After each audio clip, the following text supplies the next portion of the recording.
Again, CLG was pretty much speeding through the competition, and as soon as they got to the stop sign, Officer Idomb was like, listen, I'm going to need some license and registration. I feel like you're too young to be piloting this aircraft. Yeah, he's stopping them in the air because they're flying through the car. Yeah, you know. I'm license and ready registration for your fight. jets and your aircraft, please. I can't do it. I can't. Yes, I can. Street Fighter 5. Leave that. You could. I wasn't going to stop Here you. we go. Here we go. This is the sudden death battle, first to one between Chris CCH and Idomb. CLG versus Endemic. Who's going to take the better of each other here? Again, 5 points going to be awarded to the winner. We're going to see how it plays out so far. Just testing it out so far. I said that literally right before the other. I'm just not excited to be honest with you. Oh my God, the big opener. And this is I got to fix my face a little bit. A little more offense on the side of Idomb, but I feel like that's what got him in trouble last time. Those whip punishes that came from Chris CCH really did feel like he had a read on what Idomb was going for. And you could tell right there. Crouching medium kick whiff, gets the knockdown, and just now pressuring towards his corner. Yes, yeah. You're right. No, I mean, again, just looking at the way that Chris CCH has been playing, oh my God. I don't think it's going to kill. I don't know, bro. You dead, B. Yeah, you dead. I gotta go. Hey, I gotta go. Luke. I gotta go. You were dead. No, I gotta go. I gotta get out of here. I gotta get out of here. You think this guy, bro? Hey, man, it was a great season. I had an awesome time. That was one call I thought that was gonna be. I wish I saw the look around. He's like, I think you're okay. I gotta look back and forth, and I was like, bro, I don't think you know. I definitely know, but there was a lot of hits. A lot of scaling on that. Back throw. Man, that's too much damage. You said that's too much damage? That's too much damage. Some would say not enough. But here we go. Nobody in the realm of Street Fighter would say that's nobody would say that. Nobody would say that. Hey! Stand heavy punch. Keeping that pressure going. Ooh, damn. Oh! Knockdown. And Chris CCH running away with this game. Oh, cancels in the V trigger. Checks the advance. Oh, that's huge. The micro step back. The big opener for CCH. That been it. Plus, oh my God, the jab might have been maybe the throw tech coming from Chris CCH maybe, but it was a counter hit, so able to change the jab on the combos. 100%. Yep. It wasn't movement that Chris decided to utilize. I think it might have been the throw. Man, down to the wire. Exactly what we could expect with these two titans. Oh, the anti-air. Side switch in the back throw again. And just instant jump from Chris CCH back to the middle of the screen. Idomb wastes the bar on that EX and the viewer reversal comes out for Chris CCH, finds a combo, and a lot closer to danger. A lot closer to this corner. Oh, that's huge! One more. You gotta hold that, and that's the throw. Chris CCH reach for CLG closes out a nail-biter team battle in a death match overtime because they were tied, and we get to see that rule in play on the first team battle. But damn, what a set. I gotta say, man, I am absolutely floored with the way that it turned out, right? When we talked about that final match between CCH and Idomb in the anchor seat, there was a lot that could be said, right? CLG could walk away with a very important victory, getting 40 points, but that wasn't what happened, right? Idomb, tooth and nail, went down to the wire and tied it up. But at the same time, I gotta say, with Endemic, that's not a rough start at all. 20 points on the board, that's a lot more than you can take away, right, in that scenario. So, again, ideally you want 40 points, obviously, but still getting 20 points, 25, not too bad. Not too bad at all. I gotta say, man, I'm about to lose my voice. it's only like the first week and I'm already dying. Dog, this is crazy, bro. This is absolutely crazy. What a team battle to start us off here for Street Fighter League Season 5. Where else can you find this caliber of matches? Like, I dare you. Consistently. Like, it's all Street Fighter League, bro. It's all Street Fighter League. And I ain't even It's not an open bracket. Hey, it's not region locked. You're right. And where else can you find it? It's right here. It's right here. We're going to see. No, I think that's fine. I think in terms of, like, you know, playing out the gram, I mean, it's going to be Ken. Okay. Yeah, I say, like, Ken's Fireball, pretty standard, a little bit slower. Yo, Angry Bird, after he takes a throw, he loves to do crouch jab or crouch medium punch. I know. He's hit me with that at Evil like 3 times. So don't use that medium After kick. throw, my man likes to hit you with crouch jab. Punk says he's hit me at Evo with that like. He literally just did it. He started off with a grab, and then threw out the crouching jab, and then hit him with a low medium kick. Confirm. Ooh, trying to whiff. This is going to be huge right now. The momentum all in favor of Angry Bird. Again, this is first to one. The sudden death. Let's see who get those 5 points. Okay. Low forward DP through the fireball. That uppercut getting through. Once again, a check with the medium kick. Back to the target combo once again. Use some of that V trigger just to make sure you don't challenge. Oh. This is looking so dominant from Angry Bird right now. Look at the life lead, the amount of meter he has as well. He's not going to use Thermal Barrack. Yeah, he wants to keep it tight-knit. He does not want to send him full screen just yet. C8 could have been on the table for the chip, and I know that's what he was afraid of. Makes you play a little more antsy in that neutral game, but Angry Bird is going to take that round. Damn, he's done so well in the Fireball game throughout the course of his matches and in this current one. Yes, the big punish now against Punk. Punk has been committing to that medium punch twice over now so far. Oof. Big opener. Significant opener. The damage back throw. It's going to be huge now for Angry Bird. Man, the uppercut's still intact, keeping the focus alive. Oof. Oh, boy. One game. You got one game to win.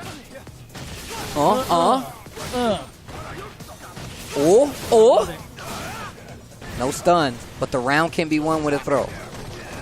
Activate. Backs up a little bit. This is fine. This is the game he likes to play, Thermal Barrack. JB kind of whispered, he's like, don't waste it.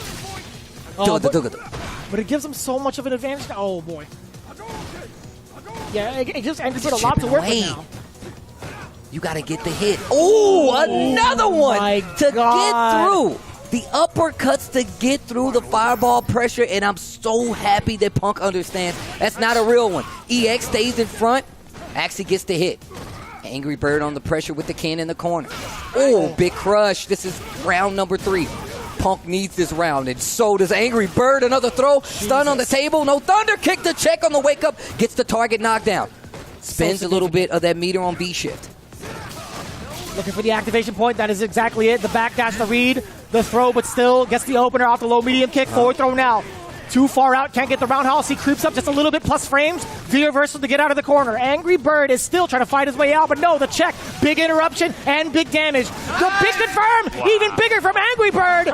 This is gonna be more than enough. Tasted. I gotta say, Angry Bird taking the 5 points. NASRxBandits is gonna be the victor this week against Panda. And that last game was down to it. I felt like Angry Bird knew. He was like, I know that this is what I have to hit, and was holding out no matter what for it. Found the opening, goes straight into the CA, and Punk was definitely on his way back to like stealing that round. You could see it, but At least Punk got that 20 points going in. Like I said, this season the format a little different. You can stay a little closer in ranking because of that 5-point difference. That added extra one is just to make it a little, give you an opportunity to steal it. I personally love the rule change, and this is what it's given us for week 1. Team battle number 1. NASRxBandits looking strong as I thought they were.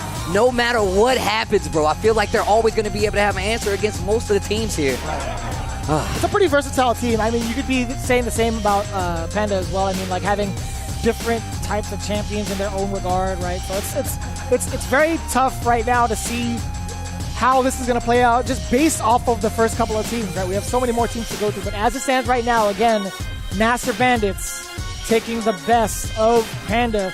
And I got to say, with like Punk and this amount of information right now, I wouldn't be surprised if going forward, Punk will just go Luke outright from here on out. As much as we wouldn't want to see it, to be honest, if like trying to win, that's what we're probably going to see. There are certain occasions, certain matchups where he's going to be picking out some of the characters that he's been working on, like Chun-Li, possibly Cammy if need be.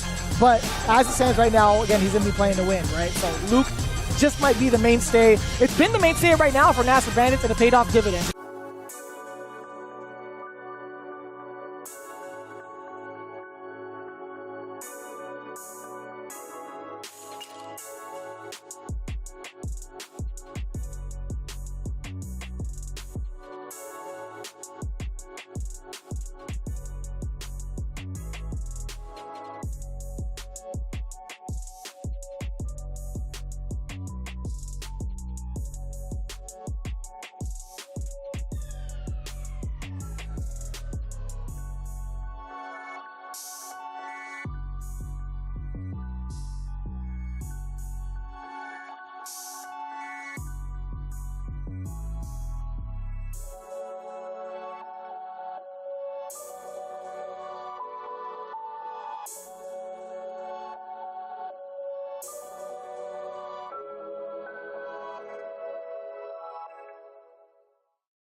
Do you feel that?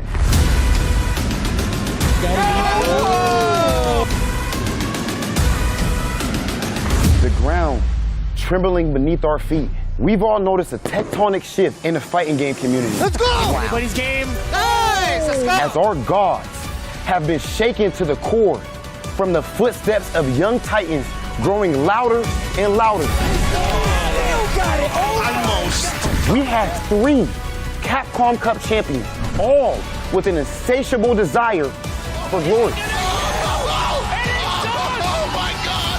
I don't believe it! Oh, you didn't know. He's back. Knuckle Doo! Knuckle Doo is your Capcom Cup champion! Capcom presents the return of legends, the rise of a new generation looking to take their spots, the pursuit of domination. A line has been drawn in the sand, and only the bold will cross it.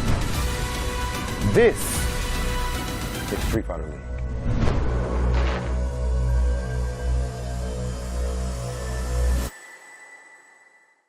Welcome back to a brand new episode of Street Fighter League. I'm not gonna lie, it's going to be tough to top what we did last week. Yes. But for some reason, I have all the confidence in the world that we're going to do exactly that. As you guys can see, I am joined by my brothers, Tasty Steve. What's going on with you, Big Squall? You know, I'm trying to get like you, dog. Trying to get like you, dog. You know how I go. As Steve likes to say, the bald eagle.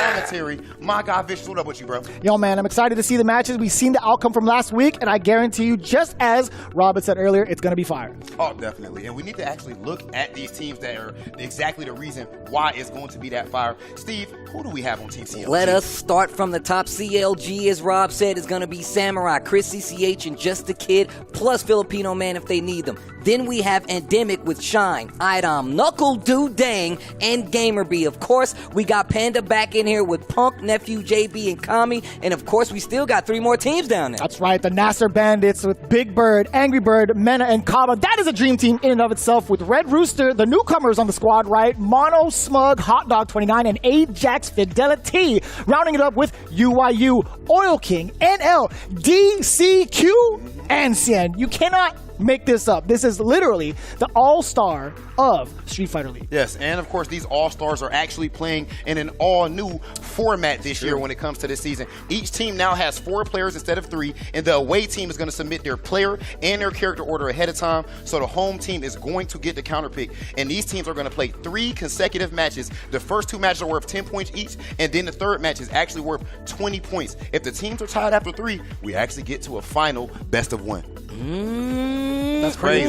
There's a lot. We've seen it showing up already in episode 1, too. Both of our first matches actually went down today. We were going kind of nuts, actually, because there's just so much on the line, right? We talk about the prizing every single season. It's always top-notch. $75,000 is on the line with the lion's share of $60K. That's right, 60 grand going to first place, but still a very, very solid cut of 15,000 going to second place. And of course, we now have the standings after 1 week of league play. We're going to start it off. NASRxBandits, one of the strongest, if you ask me, 25 points in a crazy team battle that we saw in that first week. Of course, we got CLG with the surprise victory down to the wire match that we saw on week 1 once again.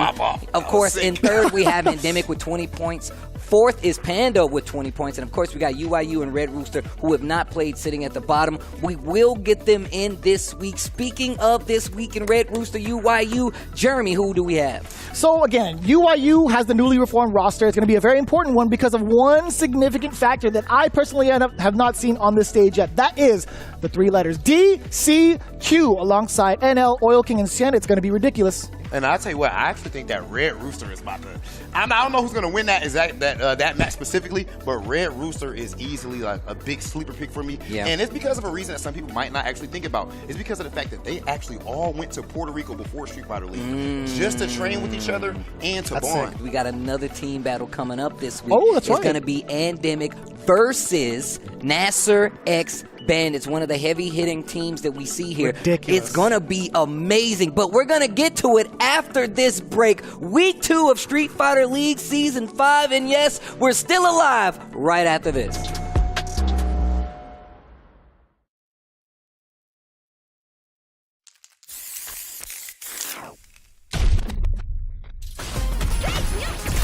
You call, I answer. Pushing you on the scene.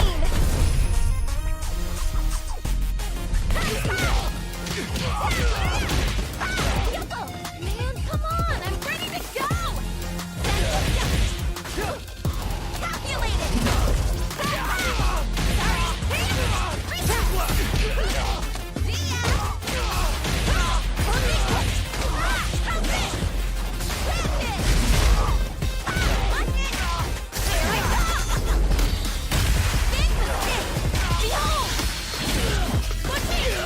We do this all day, every day. Remix time. Woohoo! Here we go. Now, good beat.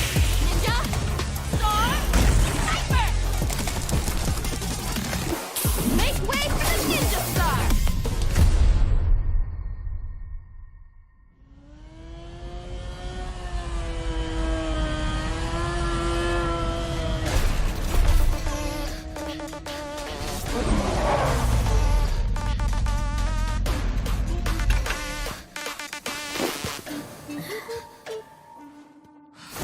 Time to play.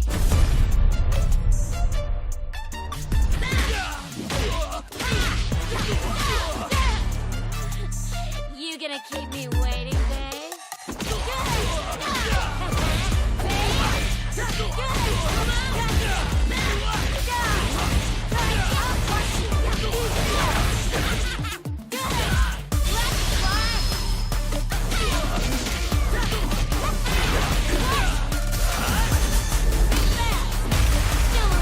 Time to die!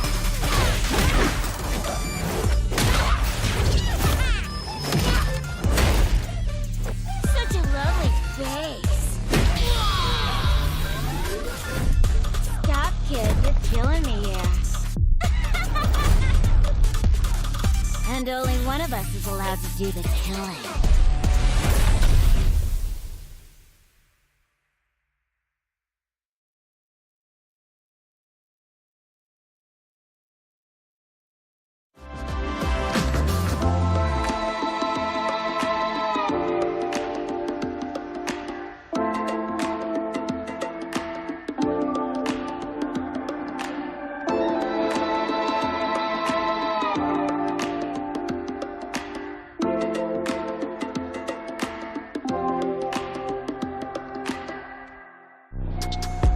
We're just about to get underway. UYU, the newly reformed team, going in against Red Rooster, the new guys on the block, but still no strangers to danger. In fact, we've even had some of those players show up in previous seasons of Street Fighter League to talk about it. Again, my name is Vicious here with Tasty Steve. Yo, give me the breakdown real quick of Team UYU and Red Rooster going at each other, right? This is going to be a pretty new matchup, I would say, overall.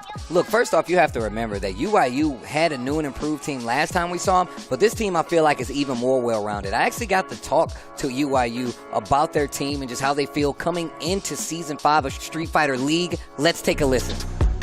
Street Fighter League Season 5. This is week 2. We had crazy matches last week, I hope you guys know. But now we're going to move on to week 2, and I'm going to talk to the new and improved yet again UYU. We got Oil King, NL, DCQ, and Sien. This is a very unique team. Let's start from the top. Oil King, how are you feeling this season, man? You're a very passionate player. You love having your teammates on your back, and you're very, very committed to getting success this season. How do you feel about your chances with your new team going into this week's team battle? I think about this season, in the beginning, I think I'm very exciting because this time is a different format, right? One team have 4 players. And just like you said, my team is very unique because we're all from Asia. So I think we'll show our Asia power in this game. But I mean, for the whole season, I'm more confident. Not only because my teammate changed, I think only myself is more strong too. So I'm really looking forward to it. I love the passion that you put on your team. NL, man, you, in the last few seasons, just CPT in general, you were a monster, bro. I was looking at you play and travel across the world, and you're a very strong competitor. And I know last season you didn't get the results you wanted. You had a lot of pressure on you. How do you feel now? This is a new season of Street Fighter League, and you got a strong team. How are you feeling now? Last season also, I with Oil King, so I have experience with last season, so this season I will make good results because this season we don't make playoff, so I do my best. Okay, and I can't wait to see you play. You know I'm a big fan of your play. Now, one of the highly anticipated players that a lot of people are looking forward to seeing is DCQ. DCQ, I just want to know, what are your thoughts going in to this SFL league? I mean, you have a great team around you, and how do you feel? Just what's your mindset going into these team battles? 因为我是玩的街霸舞比较晚，然后我看到我们队伍 UYU 前2年都没有进到季后赛，所以这一次我来了之后，加上贤，我们4个我觉得我们这个队非常的强，我们也很有信心，相信这次一定能进季后赛，而且能拿到好成绩。 So he says that this is first time, you know, and the last 2 years UYU didn't make it very good. So this time he feels that he has a very strong team, and together this time he wants to make a difference and show, you know, the team power. I love the optimism. That's really what I love about you guys' team. A lot of passion. And speaking of one of the more unique players to the UYU team, Sien, can you please tell me, you were a brand new team. What are your thoughts now that you're on this UYU team and you got a very strong team behind you, man? I think I'm in a really good position with this team. They're one of the best from, you know, probably Taiwan, China, and Korea, and, you know, Singapore. I really like the combination, you know, and I'm really I like team tournaments so much. Like, so much, you know. You can lose and you can rely on a teammate. It's a team thing, you know, so I'm very excited to see where this can bring me. Look, man, this team has a lot of heart. I'm telling y'all right now. No, whether it's the regular CPT season, single player, team play, I'm really a fan of the passion. Now let's talk about this team battle this week you got coming up against Red Rooster. You're a very, very analytical mind. What are your thoughts going into this matchup against Red Rooster? They got a very strong team. I think this season, everything is good, and I think Red Rooster is a very unique team. Yes. Because their character is different with another team. You know, almost every team have look, but they don't have any rule. They have true. Fan, That's true. They have Ed, they have Boxer, they have G, they have M Bison. So I think Red Rooster maybe will be a problem, but I think we are confident about it. Because this time we are home, they are away. I think we have more good strategy to address them, but I think their team is very unique. Yes, and strong. It's very unique and it's very strong. And I'm glad you actually thought about that. Knowing those different characters are going to be in play, that's a very fine thing to think about. And I would love to see what happens when that team runs up against a Luke team, right? Like what happens when they run up against a Luke team. Well, regardless, guys, you know I'm fans. Please, good luck in this week's team battles. I really enjoy like the synergy that they've had overall getting into this sort of league, or at least in this atmosphere of having the team UYU. Noel King has a lot of passion behind his play, whether it be CPT or not. I said this in the interview. He's one of those guys that really puts it all on the line. I do want to kind of switch it over a little bit to Red Rooster, right? Again, I always talk about, so far we've talked about Red Rooster being the new kids on the block, but fact of the matter is we do have 3 returning players, right? We have Mono, we have Smug, we have Hot Dog, but the new guy that is under a lot of people's radars, and I actually got to talk to him about this a little bit, Ajax Fidelity. I do believe Rob TV does have that interview for us to see what is going on in the minds of Red Rooster and the formation of this team. Take a look. Saludos! As you can see, I'm Culture, and I am joined by none other than Team Red Rooster. What's going on with these? Are fire, these hats. Like, give me the lore on this. Mono, what's up? So basically, this is the Pava hat. This is a traditional hat that Pava hat. Yeah, Pava hat. Okay. And in first attacks, the first ones, or Smug actually went to a tournament, and we said, oh, we should buy a Pava hat because it's like something that represents Puerto Rico. And it just became a trend in top 8s. Like top 8s at first attack have Pavas and stuff that's like fire. That's fire. Yeah. Smug, I know that you actually recently, if I'm not mistaken, or all of you went to PR recently to train together. So what was that bonding experience like? Who put that together, and how was that for you guys? I think it was Mono's idea. We all gathered together and just started playing casuals and just getting to know each other as each teammate individually. So I think it was a really good thing that we all got to know each other. So a lot of people might not actually be fully aware of you yet because, this is your first time going to an event this big. I've seen you putting in work down there on the online CPTs or on the World Warrior events. Your ed is ridiculous. So what is it like for you actually being a part of a production like this? Have you done something like this before? Like this, with this really big production, flying out to the hotel and like being here, never. It's the first for me, and the only thing that comes to mind is just being insanely grateful because everything's just really nice. Yeah. And not just the place, but the people too. Because you got to keep in mind, I'm a fairly young player. I've seen everybody on YouTube, on Twitch, everything. I'm a fighting game true junkie. Oh yeah. And seeing everybody's faces is surreal. It really is. And it really warms my heart that I'm able to have an opportunity to play here. It's just epic. It feels great, actually. Bro, that's dope. You actually warmed my heart with that. Yeah. But after you tell me something I felt that. See, look at that team bonding. Tears. But with you warming my heart like that, unfortunately, we have to get a bit serious as there is a player who makes my heart cold. And that's none other than Mono. Because I remember Red Bull Kumite, we were going to war back and forth when it comes to our money matches. And was it really back and forth? I think I was up like 70-0. Was it? Is that what happened? You weren't up. You weren't up like that. How was it? It was you won the first set. I won. But then you went and won CEO. Yeah. So you won the long game. Maybe you helped me out on that one. See? The Karen matchup. Can I get some of the money for it? Was it not? All right, so my brother Hot Dog, when we talk about high level play, that's someone right there who has infinite amount of experience with that because he displays it himself. How was it going from the 2019 where you're just kind of on fire, like as far as this offline stuff, and you've been playing just as great now, but there still just aren't as many tournaments. How have you adapted to that, and how much do you appreciate, I guess, being back to the offline setting with Street Fighter League? I mean, the whole FTC is like a family. Like we talks a lot. I mean, it's good to be here again to meet the friends, and we could have some high-level matches, and maybe we could somehow have more high-level practice that could make me play better. Always an amazing time talking to amazing players and, of course, friends of mine as well. Everyone, we potentially have a juggernaut for years to come, a brand new addition to Street Fighter League and Team Red Rooster. I can't wait to see you guys' debut match. For everyone at home and, of course, for Steve and Vicious, please keep your pavas on tight because it is going to be a whirlwind. Let's hear from the desk. And that was Red Rooster coming in. This is their first team battle. They have a very unique team like we all touched on. UYU knows this. Well, here we go, though. First game is going to be Sien versus Mono. Fang versus Seth is going to be the first match we have here for week 2. It's going to be Red Rooster going up to fight up against UIU, the new, stronger, improved.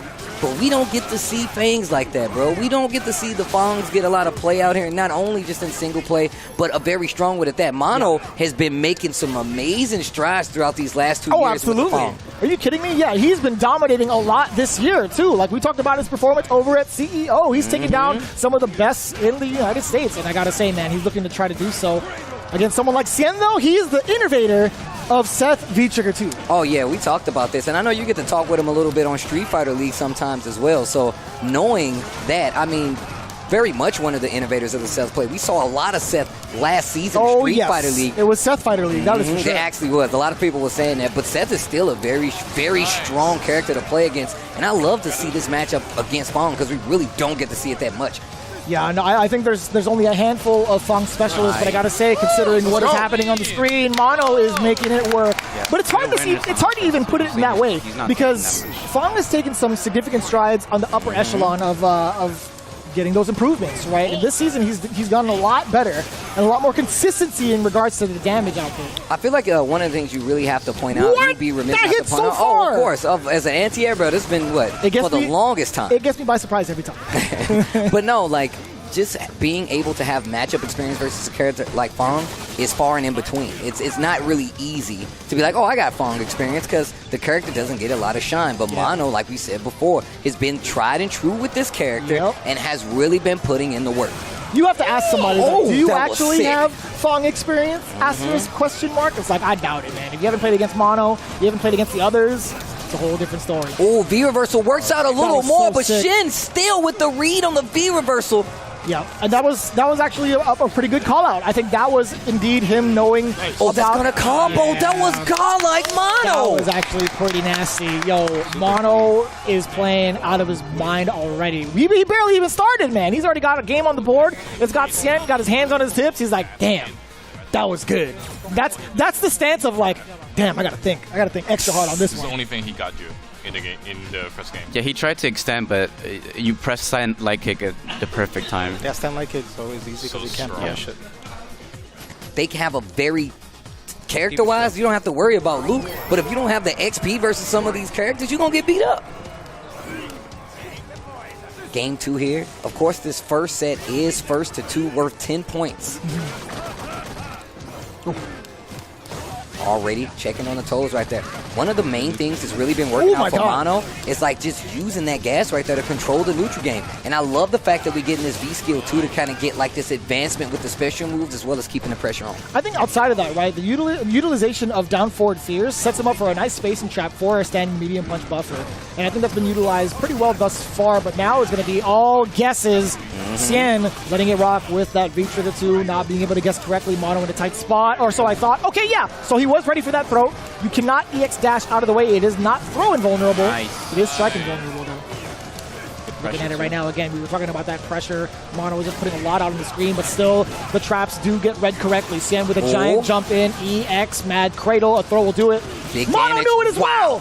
Woke up, hit jab, get the light kick confirmed. What And side? What side? What side? I beg you, please, everybody in the chat, you let me know what side. I got schmixed. First off, everybody in the chat got hit. I want y'all to know that, so I don't even want to hear none of that. Guaranteed. But if you say you blocked it, I don't believe you. But that's one of the powers Mono has really been putting in this time. The mix-ups are going to be real, even if you're somebody like Sien.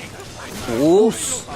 No jump-ins for free. Sien was pretty much reading that off the cut. Again, there's been a lot right now of being put in the corner from Mono, but I will say to his benefit, he's been playing out of it pretty well. Yes, sir. Finding the right time, getting out of that V-Skill 2 pressure. Setting the traps up again. Look at the poison adding up on the side of Sien. And it really does add up, right? It's ticking away little by little, and that's totally fine by Mono. He's not going to be overly committed to anything other than letting that poison kind of tick down that damage until he gets an opening. And that's one of the things I feel like they, if I'm not mistaken, they tweaked that poison damage in the last update for Fong, and it's really, really made it so he can control You fooled the me, pace. man. I wouldn't know. Actually, in regards to how much damage that's doing in the poison department, I stay away from there. Yeah. Still ready. Look how active Mono was playing with this Fong, really aware and able to walk out of some of this pressure. You see Seth sets the bomb right behind them. Oh, Not nice dead, CA though. confirm. Yeah, definitely not dead, but this is a bad situation to be in. But still, trigger on the table for Mono. Leaving out Wake pretty up much buttons again? Maybe No. like, now like 2 touches, probably. No, sorry, 1 touch. The block there from Sien still plusing. Oh, okay. And the jump anti-air at the ready. Mono trying to close out this set. Yeah, I misspoke around the roundhouse too, but it's still going to be so close. Oh my God. 4 seconds left on the clock, Jeremy. I can't believe it. He's going to be chilling. Yeah, Sien clutches it out, playing as defensive as ever. And I got to say, man, you got to really pick and choose your battles in regards to what's coming out on the screen as Fong, right? That standing roundhouse, sure, you can contest afterwards to get that trade. And Fong, or excuse me, Mono, didn't want to bet that. But the coward crouch and the kicks, that is indeed plus. But Sien, not worried about it right now. He's already setting the pace pretty well for himself. Big jump in right there. Look at this pressure coming from Sien. Looking like he's getting a little bit more control. Ooh, how did that hit? So far away. Such an awkward collision, too. And now, yeah, is Mono even going to try to set up poison? No, I think he's trying to play the normals, right? A sweep from that distance and good presence of mind, getting the confirm without having to go for the trigger. That's totally fine. Ugh. Not bad. Yeah, getting the target combo as well. Sien, he's trying to get that opener. He's trying to get Mono to press a button, but still the defense as solid as ever puts himself in the corner. So awkward. And a little gray life on top of it. Getting real close to being able to close it out. What I saw is he dodged lots of dive kick. Of course, he sometimes got the normal jump, but you could whiff punish the dive kick for sometimes. Yeah, it's easy. You just press. Basically, when you're feeling you're blocking the opponents, and you press. Try to whiff punish it. Getting some words of wisdom from Hot Dog. Sien looking like he's starting to take control, getting a little bit of the lead in this set. Okay, he's dashing him up. Oh, goes for the meaning. And you could hear his teammates, right? You could hear Mono's teammates. You know, Sien is going crazy. What are you going to do to stop this? I love the low profile Big against damage. the axe kick. It's so important to even try to like track down Seth in the air, right? Because I mean, Fong doesn't have a conventional anti-air like in terms of a special move. He has it via normals, right? Crouching medium because it's a big deterrent. But axe kicks can be changed up in timing. But damn, look at the big shift in momentum and the amount of damage on the board. In fact, it's going to be death to Sien. Mono taking it right back from underneath the main Seth player.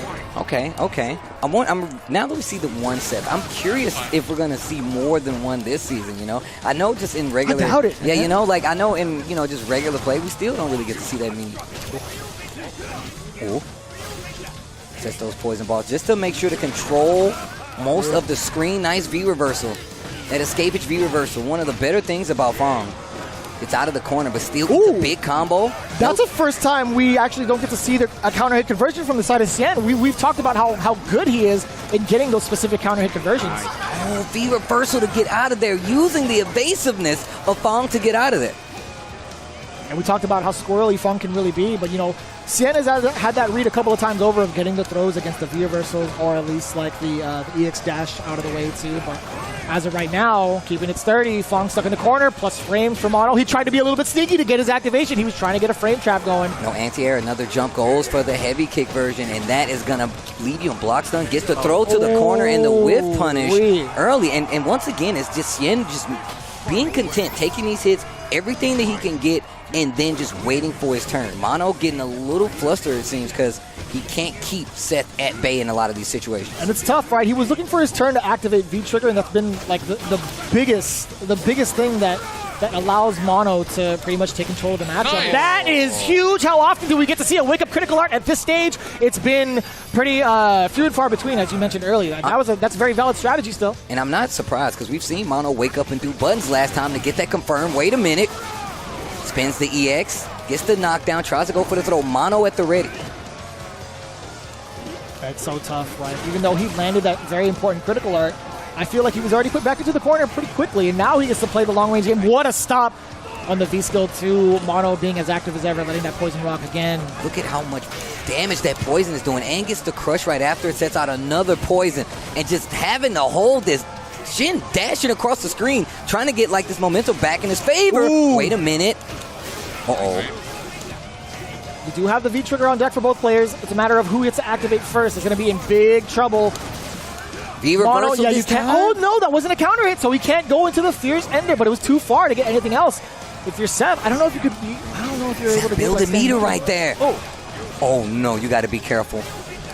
I think this is fine if you're mono. I think this is absolutely fine if you're mono. Right? It's fine. Super is going to be the biggest deterrent. And it's fine if you're mono. If you're Sien as well, right? You can hit to confirm, but the patience adds up. That's gonna be 2-1 in favor of mono this time around. Gonna make those first 10 points count. Starting things off in a pretty strong manner, right? I mean, from both ends, I think Sien is obviously a very, very solid pick. As if you're on the home team, you pretty much get to snipe out whoever's in the rafters for the away team, right? You had Mono starting things off with Fong, Smug to follow up, and then Ajax Fidelity, who I really, really want to watch. He's been on my radar for quite some time, but overall, I think Mono's control of the situation was beyond excellent, right? You could hear it. I don't know if you can actually, but they were talking about like how Mono was looking for the V skill activations a good amount of time. So it's very good awareness and good understanding of the matchup, because how often does he get to play against this caliber of Seth? And Sien is just one of those guys that knows a lot of the matchups across the board versus Seth, but this is why this is so but important. It's Fong too. It's like, do you even get to play Fong in your area? That's what exactly. I was talking about this with Oil King, who is coming up against Smug, mind you, who completely understood that this team is going to have a very unique cast of characters. And I'm still even wondering about the counter picks. What are some of the other characters we could potentially see from this team, which is still, I feel like, going to be very unique to this Red Rooster squad. So I'm really wondering.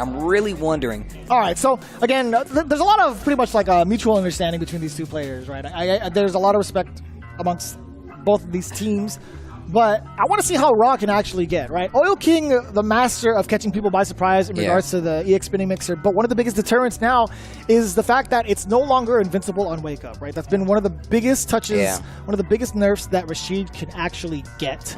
And I don't know, like, I feel like it makes an even a bigger threat in regards to like doing it outside of a wake up scenario, right? Being able to throw that in there in a situation where someone's trying to frame trap you or delay their normals. I want to see that a little bit. I want to see that utilized a little bit more from the side of Oil King, but we'll see if we even get that kind of chance. I think Balrog is a frame trap monster, by the way. His normals on paper are pretty decent and can also be a lot to think about in regards to V Trigger 1, which is on the deck for Smugglesworth. The thing is about this matchup, I feel like it's pretty hard on like both ends, is that Rashid does a pretty good job of controlling that neutral game. So I was expecting to see more of something, like the G. But it might be a little, that does give you a bigger target. G's very tall. Cross-ups are the game, so I do understand that. But we were rocking with V Trigger 2, V skill number 2, V Trigger number 1. Yeah, on both ends, right? That is the key set for both characters. Still the same side, and a tick throw still finds a success. Oil King now in hot pursuit, still checking the movement. It's going to be awkward, the jump with back V skill so 2. I mean, it was good intentions from Smug, but Oil King was pretty much ready for it. The V shift to get out of the way of the trigger. That is the biggest thing you could possibly do to get yourself out of the mix. And using that V skill 2 from Rashid has really put the guess in Rashid's favor. Oil King really taking advantage of it. Has this life lead, but wait a minute. Oh, that was so delayed. Be careful, powered up. Yeah, that's literally what I was just about to say. You were about to say that. Watch out for the powered up. You're dead. That was. I like that. Good intuition. V-Skill 2 is such a underutilized V-Skill. I feel like later on we're starting to see a little more of it, but it's very, very powerful with that V-Trigger 1 on backup, because the cross-up becomes even more ambiguous. There's a forward throw. And it's so hard to even track down the anti-air. Yeah. You saw Smug kind of hesitant or reluctant to even press the button. Just took the roundhouse in. Nice. But because of the V-Skill 2, it's hard to even call that out. Yep. Okay, that's a great solution. Even though if you give up space, if it whiffs, it's still, a pretty good way to hedge your bets. And now you got that V-Skill powered up as well.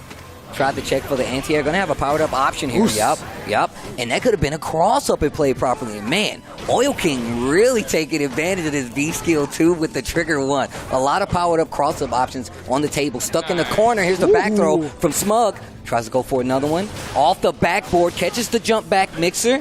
He's back got to the right middle of the screen. Good awareness, presence of mind to do it the correct way. Oil King still, man, off the wall! Can't block that. Does he have time to do stand strong and then anti-air the V skill? I don't think so. I don't think so. No? Because if he commits, then but the one thing is pretty interesting. If you have a tiny space between him, are you thinking of switching to G, or do you feel? What do you think? Or do you think you can like Balrog? Honestly, Balrog was doing was doing good, especially when he had V-Skill 2 stored up. Yeah, this character sucks. Just think it over. No, because I just find out the one tag habit that Oilking did. If you walking for it from a little bit of spacing, he tag. Yeah, you could. So you could do like a shimmy. Yeah, a long range walk shimmy maybe. But like, up to you. The G or Bravo is just up to you. Yeah. Because we are not. See, now the thing is, if I go with G, right? Will he pick the offense is harder to deal with. But I mean, I can still do it with G. Up to you. No, what you feel more comfortable. Honestly, don't be like, if it's slim, I'd say, well, do with your heart what your gut says. But at least with Balrog, he's using a lot of V-Skill 2s. With G, if he gets your anti-air and it whiffs, you're donezo. With Balrog, at least you have time to throw stand medium punch. And still block, yeah. Yeah, and then honestly, in neutral, I feel like you were beating him. Like he was using a lot of crouch fierce, but barely none of them hit. And you didn't really use a lot of straights, and that's fine. I think I'm gonna stay with Balrog. Okay, yeah, let's go. That's the hard part about this matchup. If you would have switched to G, that V skill 2 would have been a real problem versus crossover, and we've already seen how much he's been using it. And if you don't know the exact range of where Rashid is, it's really gonna hurt you. Nice. Damn, it's still what on the other? Oh, sorry, the same side. Even his teammates were like, "What?" I didn't think I was gonna say once it. again, That's, same situation. man. The jump back, catching it with the EX. Look at the air movement, and it's like he knows. Sheesh. Yeah, it's really hard. Okay.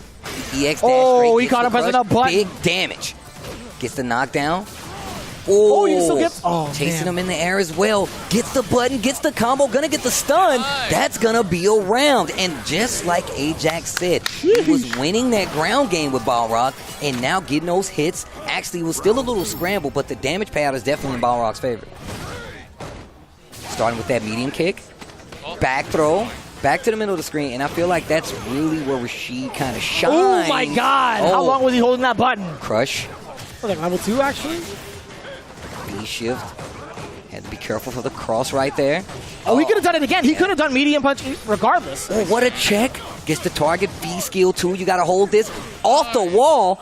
Phil gets the reset. The delay and the crouching medium punch was so good. Delay again. He actually missed his opportunity to get the stun. This is actually going to be in Rashid's favor. 100% dead. Yeah. Smug actually had missed a counter hit conversion, a very significant one at that, and he's paying dearly for it. That could have been the match. 100%. That could have been the match. That could have been it. But on the flip side, very expensive win for the side of Oil King. We still get that round 3. Hopefully it doesn't make a big dent in regards to like how he wants to play it. So Smug again is trying to find that recovery from it. Air to air is getting a lot better here from Smug. Oh. Okay. Decent damage here. Dash up. Has this corner pressure. No anti-air from the jump in. Sheesh.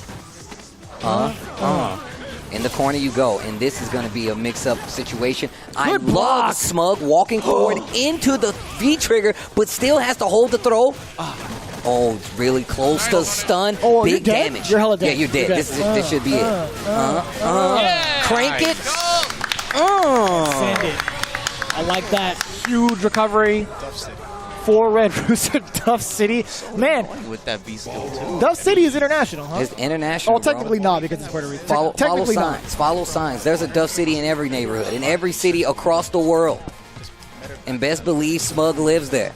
This has got property there. He's got property? Yeah, that makes sense. Yeah, your offense is working. He's very antsy. Most of the time, he usually tries to go for an option, whether it be a back dash or a jump. A couple more words of wisdom from the side of Red Rooster, but UIU, a lot of faith in their captain, Oil King. Actually, I don't even know who's the captain of who anymore. No, that's they're Oil all, King. they're all Oil super King's the stacked. He's the captain now. He is the captain now. Take on the throw. Still fighting in the middle of the stage. Man, I love this stage, bro. Oh. Back throw.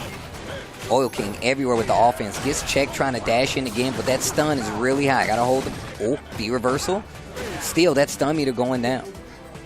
And it's pretty significant, right? With the amount of life that Smug had, any sort of opening like that actually would have led to stun. But now, Smug getting a little antsy on the offense. Tries to go for the anti-air. Man. Cross up in the corner. It just gets, I feel like it gets so much stronger when you know, when Rashid can jump, those little walk backs, those walk forwards are really going to change the trajectory. And Smug also opting to go for the anti-air instead of just pretty much walking under. It's so tough to call, right? Oh, boy. Yeah. One thing about that B skill, too, if you do catch him out of the air, that does count as a juggle state, so you do get a free follow-up. I love the option. And you see him using the B skill to push Balrog out of it. Gonna get a punish here. I mean, like, damage left on the table, but it's still a punish regardless, and that's going to be something for Smug to kind of just alleviate that pressure. He's just been getting relentlessly hit. Oh, looking for the anti. He could have done it again. But I'm just saying, but thinking about that, making sure he's not able to keep that pressure, right? It's really smart, and that's what I mean about being in the corner. Look at the cross-up. Look how much damage he's got off of that. Nice conversion, activation, completely negates the power. Smart view reversal there from Smug, but still gets interrupted. Punish! No, he's too far. He didn't have a charge. Anti-air. Looking for the mixer. Smug says not today. One more round. This is a final round on both sides. Smug can definitely upset what's happening for UYU right now by getting a W here, getting 10 points, keeping it even, and potentially getting that 20 on the last end there. And it's such a difficult angle to try to contest, right? I understand why Smug is being so reluctant in regards to trying to use that stand medium punch, but still, Oil King is everywhere all at once. Sure, yeah, okay. Oh, Jesus. Man, a couple of hits, couple of straight hits, and speaking of, yeah, we get the punish there from Oil King, moving on the first 10 points. So looking at it, right, in regards to how the score spread has been, Mono getting the first 10 points, Oil King getting the second, we're not going to get that extra battle, right? We had back-to-back ones in week number 1. It's going to be a whole different story, and with Ajax Fidelity, speaking of different stories, we get to see this young man shine with that Ed. So I'm going to tell you right now, I was talking to Ajax before this, and at first he said, like, yo, man, I was nervous. I was nervous He was talking about that, yeah. And now he says he's anxious to play. So now I really do like him coming into his own. This week looking a lot more comfortable, talking a lot more comfortable, saying that, you know, I'm actually ready to get into action now. Going to be going up against none other than NL as his first match here for Street Fighter League Season 5. Ajax. That is quite the way to get him acclimated to the season. Throw my man to the fire. Welcome to the big leagues, baby. You know, NL, we just go back to last season, NL. Last season, NL, I felt like he was another player with a lot of pressure on him. UYU was not doing that well, and Oil King being the captain last season, it didn't always work out. It was a lot of touch and go. One of the reasons he wants to have a better season this year, a passionate player. NL was also still on that team, and at the time considered one of the strongest players in the world of Street Fighter V, and just was not able to make it happen. And he typically ran the Cammy, but he's singing a different tune these days. Yeah, what does that sound like, by the way? It sounds like Luke. That's what it sounds like. Luke versus Ed, NL versus Ajax. That's going to be the next match. Last team member on both sides here. We're not going to get that last one, but remember, this is first to 3 for the anchor battle, and let's go. I'm so excited to see this, Steve. How often do we get to see Ed piloted in a way that really excels above and beyond a lot of the players that are playing him? I think Ajax is going to be that guy, and we're seeing it already. Duffed. Whoa, the challenges. This guy is sick. The conversions too? He's making NL flinch? Let me say that again. He's making NL flinch, and Red Rooster is behind him all the way. Oh dear God. Oh, you're dead. Oh, no. Man, he's giving him the hot sauce right now. He's giving him the Red Rooster hot sauce. I got a couple bottles of that in my cupboard, bro. It just sounds like Smug every time you open it. Ooh, Duff City. What? Just open the bottles. Damn, I forget in the lore, you know, Ed is pretty much like a student of Balrog. Ooh, no. They're a little bit too back far. throw. And look at Ajax. Eyes low, focused on the screen, and look at this offense. And it's so tough, right? That flicker. Man, this, again, facing the flicker, it's so hard to contest. The conversion off of that. Again, we talked about damage consistency. Ed also got that buff. But I will say, what's a buff to a god? Yeah, bro, Luke is quite the problem. But what do you do here? Ooh, you tries to countered go the for hell the out throw. of him. Ooh. Back throw. Game number 1 gonna go to Ajax. Got it. Like I said, it's nothing new to you. Game just another number Luke. 1 goes to Ajax. Yeah, I'm expecting like a next time he's blocking BT, he's gonna DP probably. And I think you could do better too, because you didn't do whip punish, right? No, I did You not. messed up at anti-air, but you still win. Yeah. You know what I mean? Yeah, so don't get flustered on that. Yeah, just keep doing your game. Just playing your Your game. game plan's solid, it's working. I need to know the adjustments that are going to be made from the side of NL. I'm very, very curious to see if he's ever going to like switch over to the characters, but I see no reason to. I think in regards to how he wants to play, Luke does it better than Akuma, obviously. Does it better than Cammy, I believe. So I don't think there's any reason to solicit the switch. But we'll see. Oh boy, Ajax getting a little bit overzealous on that. Oof. And I think he's kind of using his reactions against. Oh my God! Yeah, he has so much more left. And the Wait a minute, the V trigger is still coming there. out. Double crush. Yo, Ajax. Oh my gosh! And then he still combo. I'm done. To the I'm V done. trigger. This kid is a phenom. Oh my God, Ajax. He is phenomenal. Most people use it to clean, and that's Oh exactly my God. what happened. You can find it under a sink, and he just threw it at NL. That's what just happened. He's definitely he's wiping the floor with him right now. Yo, I'm telling you. Right? That's crazy. Speed running the speed runner, my man NL. Not looking too good right now. Oh man, we get to see it again. Yo, he the knockdown. What happens afterwards? Pressure. It's still coming. And now he's eating the throws. Uppercut. That's so smart from NL. And look Quite at that. the risk to take. Life lead now in NL's favor. And it's because he changed up the challenge right there while that trigger was active. That 2-bar trigger. Ooh, what? Oh, dash up. Still not done yet. Another trigger's on the table. And now you have to hold. You're on borrowed time? No, I take it back. He's had all the time in the world. He's going into the next round. I definitely almost fell out of my seat. I had to adjust my seat as well, bro. I got a little off center over here. And we see the usage of V-Skill too. I think he's anticipating the Sandblaster more often than not. But again, using it preemptively is going to lead to more of a dangerous situation being up close. But I think that's the way that Ajax has been playing. He doesn't care. Dude, the ready to convert the EX flicker just... On the ready that consistently, this guy is phenomenal. Big damage here. Trigger activated. Borrowed time, sir. Just jumps out of there. And that's what I was talking about. Always ready with the flicker EX conversion. Takes a chance to get a V-skill power-up. Crouching medium punch. Didn't do anything with it. Not anticipating the jump.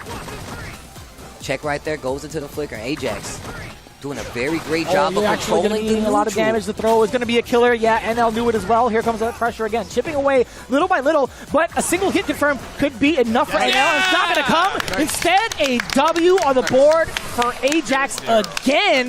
2-0 for the young man. So now, do you think NL's thinking about switching? It's 2-0. Hell no.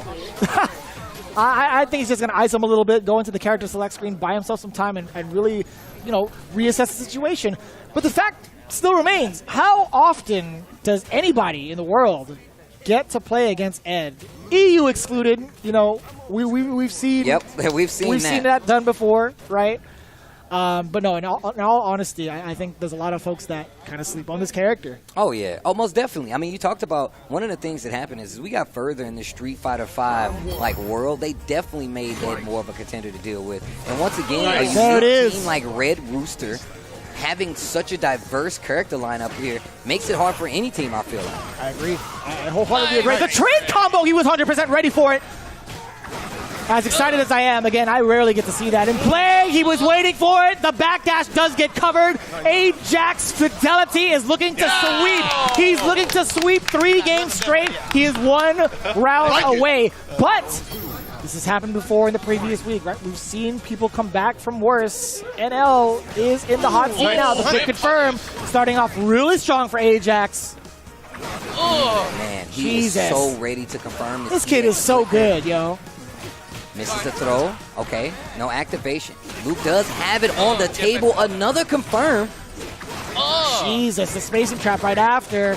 All the flickers. What are you going to do about the slide out? That's going to be Ajax, and you see it. The frustration from the side of NL all over his face. He says, damn, what am I supposed to do about this character? And a 30-point team battle right there for Red Rooster in their debut for Street Fighter League. Ajax letting the name do all the work. One of the most powerful cleaners under the sink, I'm telling you right now.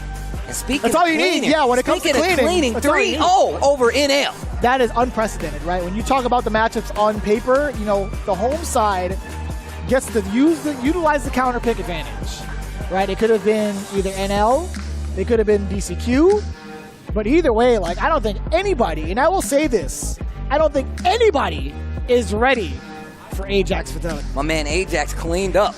He did exactly what he was supposed to do, and Red Rooster is looking very, very strong. I think that 30 points puts them in the lead 100%. right now for the season going forward, because the new team on the block, by the way. The new team on the block has the lead starting off in this week 2, and it's because those first 2 team battles that we had week 1 literally went down to the tiebreaker. So it's literally just a 5-point differential.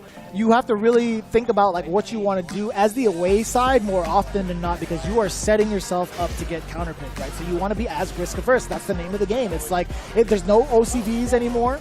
There's no trying to figure out what character is going to be played out. You have to just pretty much set it as the away side. That's true. That's true. But once again, I feel like I talked to this UYU team about their match today, and they knew what they were walking into. But Ajax was the one who literally did a lot of work in that last They apparently did not, man. I mean, again, I actually had the honor of talking to Ajax Fidelity. He was like, you know, I think I'm going to use the fact that I've been under the radar to my advantage. And that's something he's been looking forward to. Ed, a character we don't typically get to see in a Street Fighter League, but the player, the controller of that Ed, is on the stage with Rob TV right now. We're getting some words from Ajax. Oh my goodness. I mean, I've heard so much about online warriors and these people who don't have the offline results and so on and so forth. If it was offline, it wouldn't even count. It wouldn't even happen. And yet again, we have another example of how cap that logic is. None other than my guy, Ajax Fidelity, your first ever Street Fighter League match, and you beat NL? What in the world is this? I don't know. Never in my days would I look at NL and be like, I'll beat a 3-0. And yeah, it was good. I feel elated. I feel like I have a place here. That's how I'm feeling right now, and I'm very happy. Okay, and I'll tell you what, bro, I'm not gonna lie to you. When I saw the order that you guys chose, right? Salty, right? I didn't know what was going on. I said they put Ajax at the end. That's no disrespect to your skill or nothing like that. But I didn't know you was that. Apparently, that time in Puerto Rico, y'all done learned some real stuff about my man Ajax. But what was the thinking as far as putting you in the anchor spot, in your, even skill aside, just in your first ever Street Fighter League match? What was the thought process? Oh, the thought process was mainly revolving around matchups, because we know our team is very weird. You have a lot of weird characters, and I feel like Ed in specific deals the best with Luke. So we were like, oh, we're gonna target Oil King, try and get him to play mono, and then that'll just leave us with Luke, you know? And we were betting on money that I would play NL, so that I would play in the Luke matchup, because I feel like I have a lot of experience against Luke. I demonstrated it here today. I'm convinced that under your Pava hat, you actually have like a Megamind brain or something like that. You know, I'm convinced. We've seen so many people complaining about that character matchup specifically. Well, I guess about that character. You're going up against a world-class, like, you know, there's world-class players and then there's world-class with extra O's. NL is with extra O's. I think it's safe to say Ajax Fidelity. We just got yet another example as to why online, I'm comfortably and confidently saying it does count, it does matter. Otherwise, where did this guy get all of this experience to be able to 3-0 NL in the first match ever of Street Fighter League? Not only was this the first match for my guy Ajax, but it was the first match for Red Rooster, and you all played amazing. I can't wait to see what you do with the rest of the season. Even more Street Fighter League coming to you after this break.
Street Fighter League Season 5. We're back at it once again, and this time we do have Endemic coming up against NASRxBandits. This is going to be a heavy-hitting match, but even more so, Endemic has one of the returning SFL greats of all Street Fighter time. Man. I'd like to say none other than Doo Dang, and Rob TV has an interview. We have waited so long for the return of one of the FGC's favorite sons, none other than Knuckle Doo Dang. Bro, welcome back. Thank you, thank you. Where in the hell have you been? Like, have you been active? Have you been training at all, man? Like, I'm just being a family man, man. Like, I got another daughter on the way in January. I'm taking care of my little one, taking care of my wife. To come back to like the cream of the crop, no tune-up matches, just straight, you know, right into killers. It's kind of, yeah, you don't even get It's to a play little no pools intimidating. matches No, or nothing like that. yeah. So it's a little tough, but you know, I'm always up for the challenge, and yeah, I'm just hoping to do well. A lot of these people watching right now saw you grow up Mhm. on their cameras, Yeah, right? yeah. Or actually at all these tournaments. And now, you know, you an old man with the baby. So what is that like for you, bro? Fatherhood, how's that changed you as a person? Fatherhood is like the most precious thing in the world, in my opinion. Yeah. Like, I hope you get to experience that. I hope anyone who wants kids gets to experience it, because like every day my heart is just warm and full of love. Yeah. And it just makes you think, especially a daughter. I'm sure having a son is great. It changes the way you think. You constantly have to check yourself. Okay, so as far as actual Street Fighter is concerned, bro, we didn't see you play in week 1. And you know, everyone feel like they probably just got like, oh, I can't They got say played. the word. Like they got blue something. You know what I'm saying? You can't say the rest of it. But you know, we all were like, oh man, it's time for Doo. And somehow you actually did not roll out. So what was the thought process of that? Like, I was theorizing, and a lot of us behind the scenes like, maybe it's because since you haven't been that active in Street Fighter 5, you're not trying to run up against the Lukes. What was it? I'll smoke any Luke player. Really? That's not an issue. Really? Okay. It's just the confidence in my teammates. Like against COG, they're a great team. Yeah, it just, when it came to matching up with it, it was more like a pick'em. You know what I mean? Like there was no favorable. Like I just felt like it could have gone either way, and they got the better end of Shine and Gamer B, and it happens. Some people don't know. I know, even if you're not practicing, how ridiculous you are. Like I know what you were doing before Evo Japan, for example. Yeah. How was that for you? Just seeing people, whether it's making certain bread or getting certain sponsorships, having certain placements, and knowing that you could go do that at any time if you wanted to. Well, Idomb is considered the best right now, and that makes me very happy. Idomb, he just wants to play. There's no drama with him. Yeah. You and Idomb actually used to go to war. Yes. Like It in was the chaotic. NLBCs and everything. Yeah.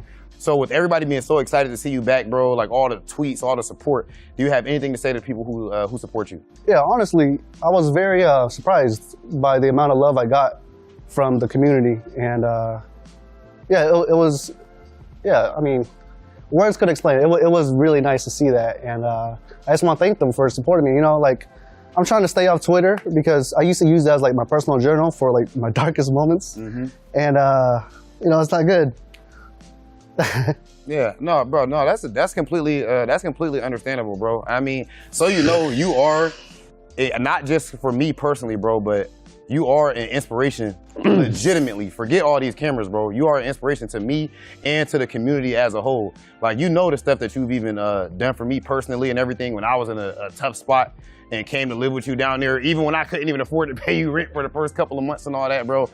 So I want you to just always remember, like, who the hell you are, how amazing you are, and what you've accomplished, bro. Like, coming from where you come from, I know you come from the same type of hoods and neighborhoods that I come from, and you've made a success of yourself. You got a family, a wife that loves you, and a kid. And I'm proud to call you a brother of mine, bro, no matter what we ever go through, dead ass. So, ladies and gentlemen, that has been none other than Capcom Cup champion. And how many other majors does this guy have at this point? The one, the only, Knuckle Doo Dang. Let's toss it over to the desk. It got really emotional, right? Yeah, It hit me yeah, a little bit, but at yeah. the same time, it's like, man, this kind of power up is what actually brought the greats to even like, Yeah. a further level. Knuckle Doo going and starting a family, bro. Like, he became a family man, but still out here fighting the good Street Fighter fight. I'm just happy my man is back in the saddle, though. It's so scary too, because now that they're on the home side of things, they actually have the option to throw out Doo as a way to kind of counterpick against the teams that are presented against them. Speaking of, right, one of the stronger teams in the region, or at least in Street Fighter League, right, NASRxBandits NASRxBandits, the NASRxBandits, right? That is like one of the dream teams that we could only imagine to come true. It happens to be here at Street Fighter League, and it's going to be pretty phenomenal to see what they're going to do against Endemic. Man, look, first off, it started with a DM. Never be afraid to slide in those DM, folks. You gotta take that leap eventually. But I believe we do have an interview. Yeah, I'm glad you actually mentioned the DM portion of it, because we kind of had that glimpse with the interview from Rob last week. But in fact, I actually got a closer look and was able to talk to Angry Bird from NASR in regards to how this team even came about. Take a look. I got one half of the equation here from the reigning champs of Street Fighter League from the previous seasons. That's right, NASR Esports' very own Angry Bird. First and foremost, yo man, welcome back. Thank you so much, man. Yeah, it's been quite the honor actually just to even be in the presence of like all the players that are here, the culmination of all the hard work from season after season. But I gotta ask you, in regards to the current team selection, right, just based off of what's been revealed, I gotta ask you one thing in regards to how that even came about, right? We talked a little bit about how you DM'd MenaRD, but in the current roster of the players around the world, what made you come to that decision?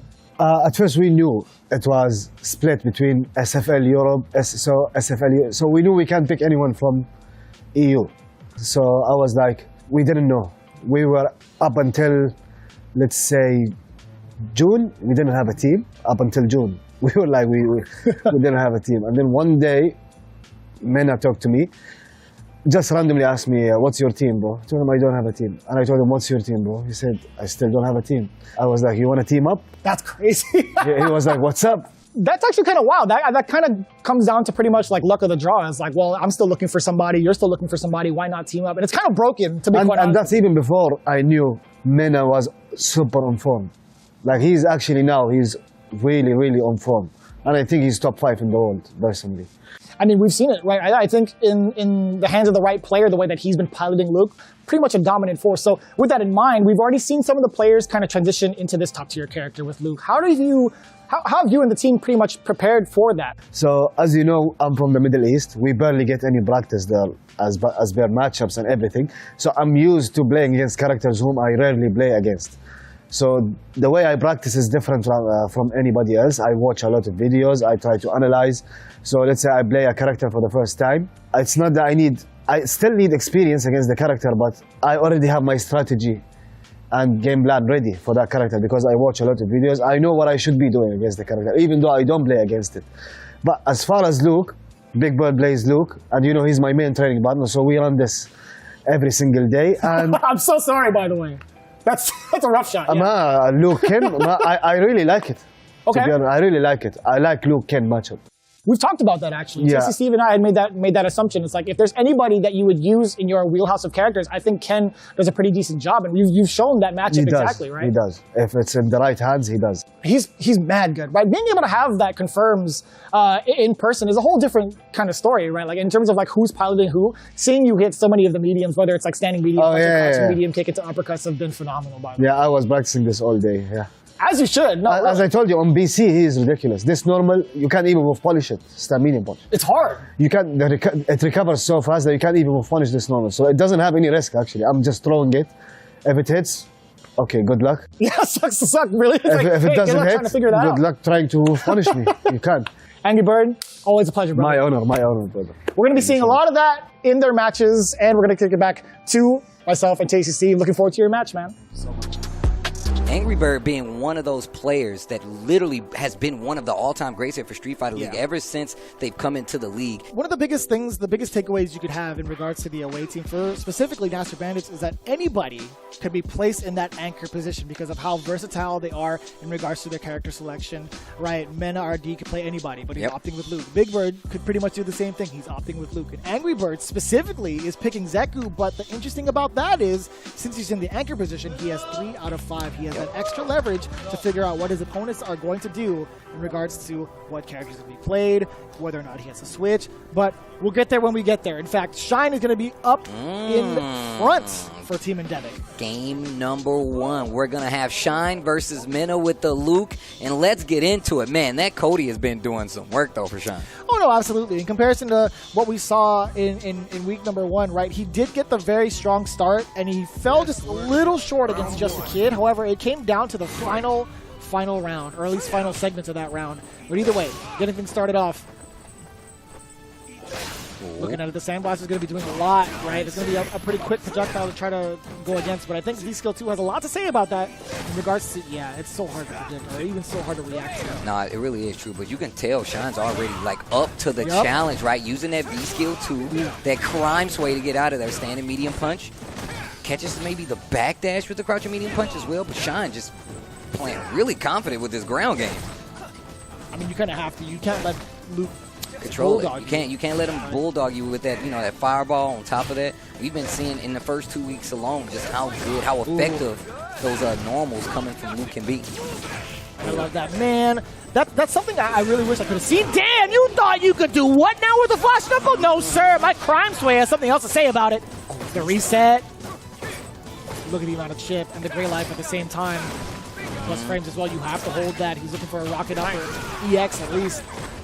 Good patience from both sides, really. There's the activation point now. Luke again checking the movement. MenaRD prioritizing that mostly to see and keep Shine honest in regards to the movement. Yeah, that crouching medium kick, just double checking, trying to get something, trying to get a reaction out of Shine here. We'll see if we get that with 18 seconds left on the clock. Again, a single hit confirm can do it for Luke, but it has to be into critical art or else. Ooh. 5 seconds. Okay, spins the X. So just probably going for the chip situation. Shine budges. And that gives MenaRD the opening he needs. 7 seconds left on the clock. Spent all of his meter. All the resources gone. That's totally but fine. for the dub. He was planning to do so anyway. Yeah. Right? If he gets that hit confirm, Nice. but MenaRD, again, he gave Shine 2 for flinching quite literally. I love control options and using that EX full charge to try to get in. The neutral jump beats it. Really strategy too. Good presence of mind. But either way, Shine fighting himself out of the corner, forward thrown out. Just waiting for something. There's the activation. No reversal from the side of MenaRD. He's going to let it rock. He's not in fear of the knife. Man, that EX ruffian to get the corner carry. No anti-air back throw. Wait a minute. Frames after this, what's going to happen? It's very important. Nice. Oh, what a whip punish. He was just waiting for it. Any sort of normal.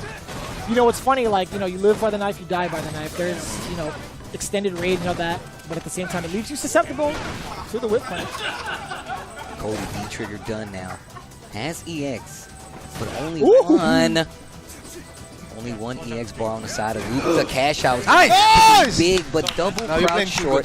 Yeah, you're playing good, but Mena, what's it called? The way he's playing right now, he's trying so hard to react to fireballs. Mena, he's free to dashes. Mena, before you start, when you see him walking forward at you, that means he's charging bingo. Yeah. Yes. When you see him, he's walking forward because he's trying to catch you off guard with it. Yeah, if you block a light kick, it's safe to V-shift, I guess.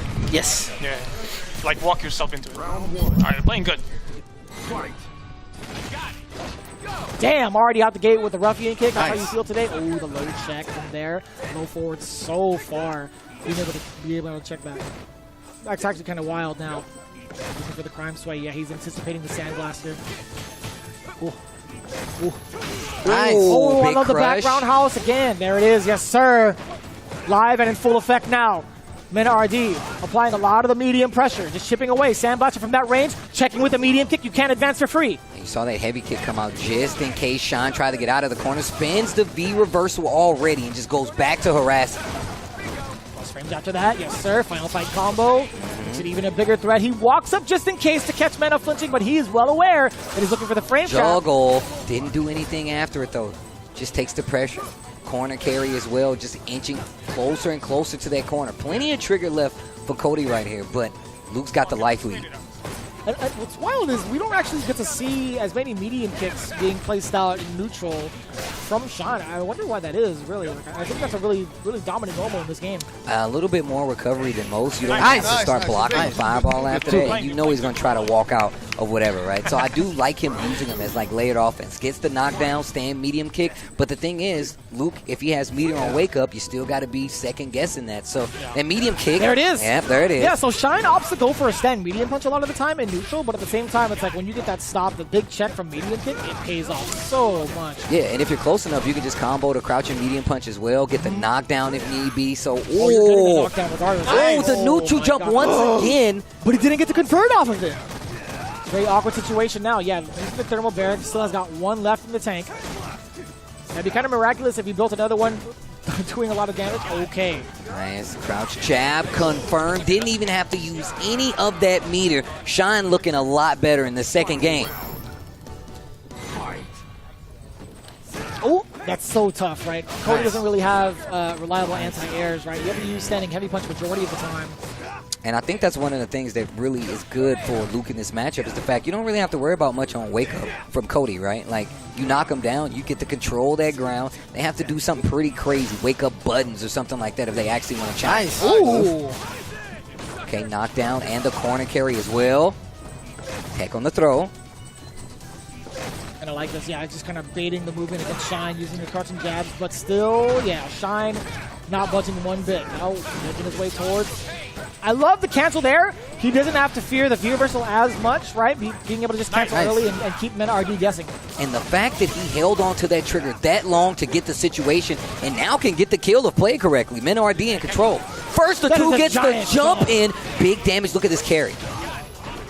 Crouching heavy punch, one of the buffs they gave my man, gives him a juggle property, so he's going to get an extension. And this round is just about over that forward throw, and all it took was a proper activation on the V trigger. One thing I noticed is when he's walking and blocking, and you finally closing distance, he's either going to jump or dash. Yeah. I've noticed he's done that a lot. Okay. But you're playing great. Round one. If you check correctly off the movement, if you get a low, you get a ton of damage off that conversion. Oh, yeah. Ooh, wow. That was sick. Good pressure. Goes to the crouching light punch. Could have confirmed into that medium kick, ruffian kick, but V-shift. Going to put this game back in neutral. MenaRD goes straight back to that fireball game. There he is. Look. And scouting that charged Zonk Knuckle. You see the neutral jump that's gotten a couple of hits, one combo conversion. Really the reason why MenaRD is back in control of this round right now. It's so tough, yeah. Still within that space to check the jumps just in case he tries to avoid the Sand Blaster, but still. Now, activate. Sien gets that activation point off the Zonk Knuckle. Back throw, what happens now? And we've typically been seeing him go for that crouching medium punch after the activation. Big damage on the table.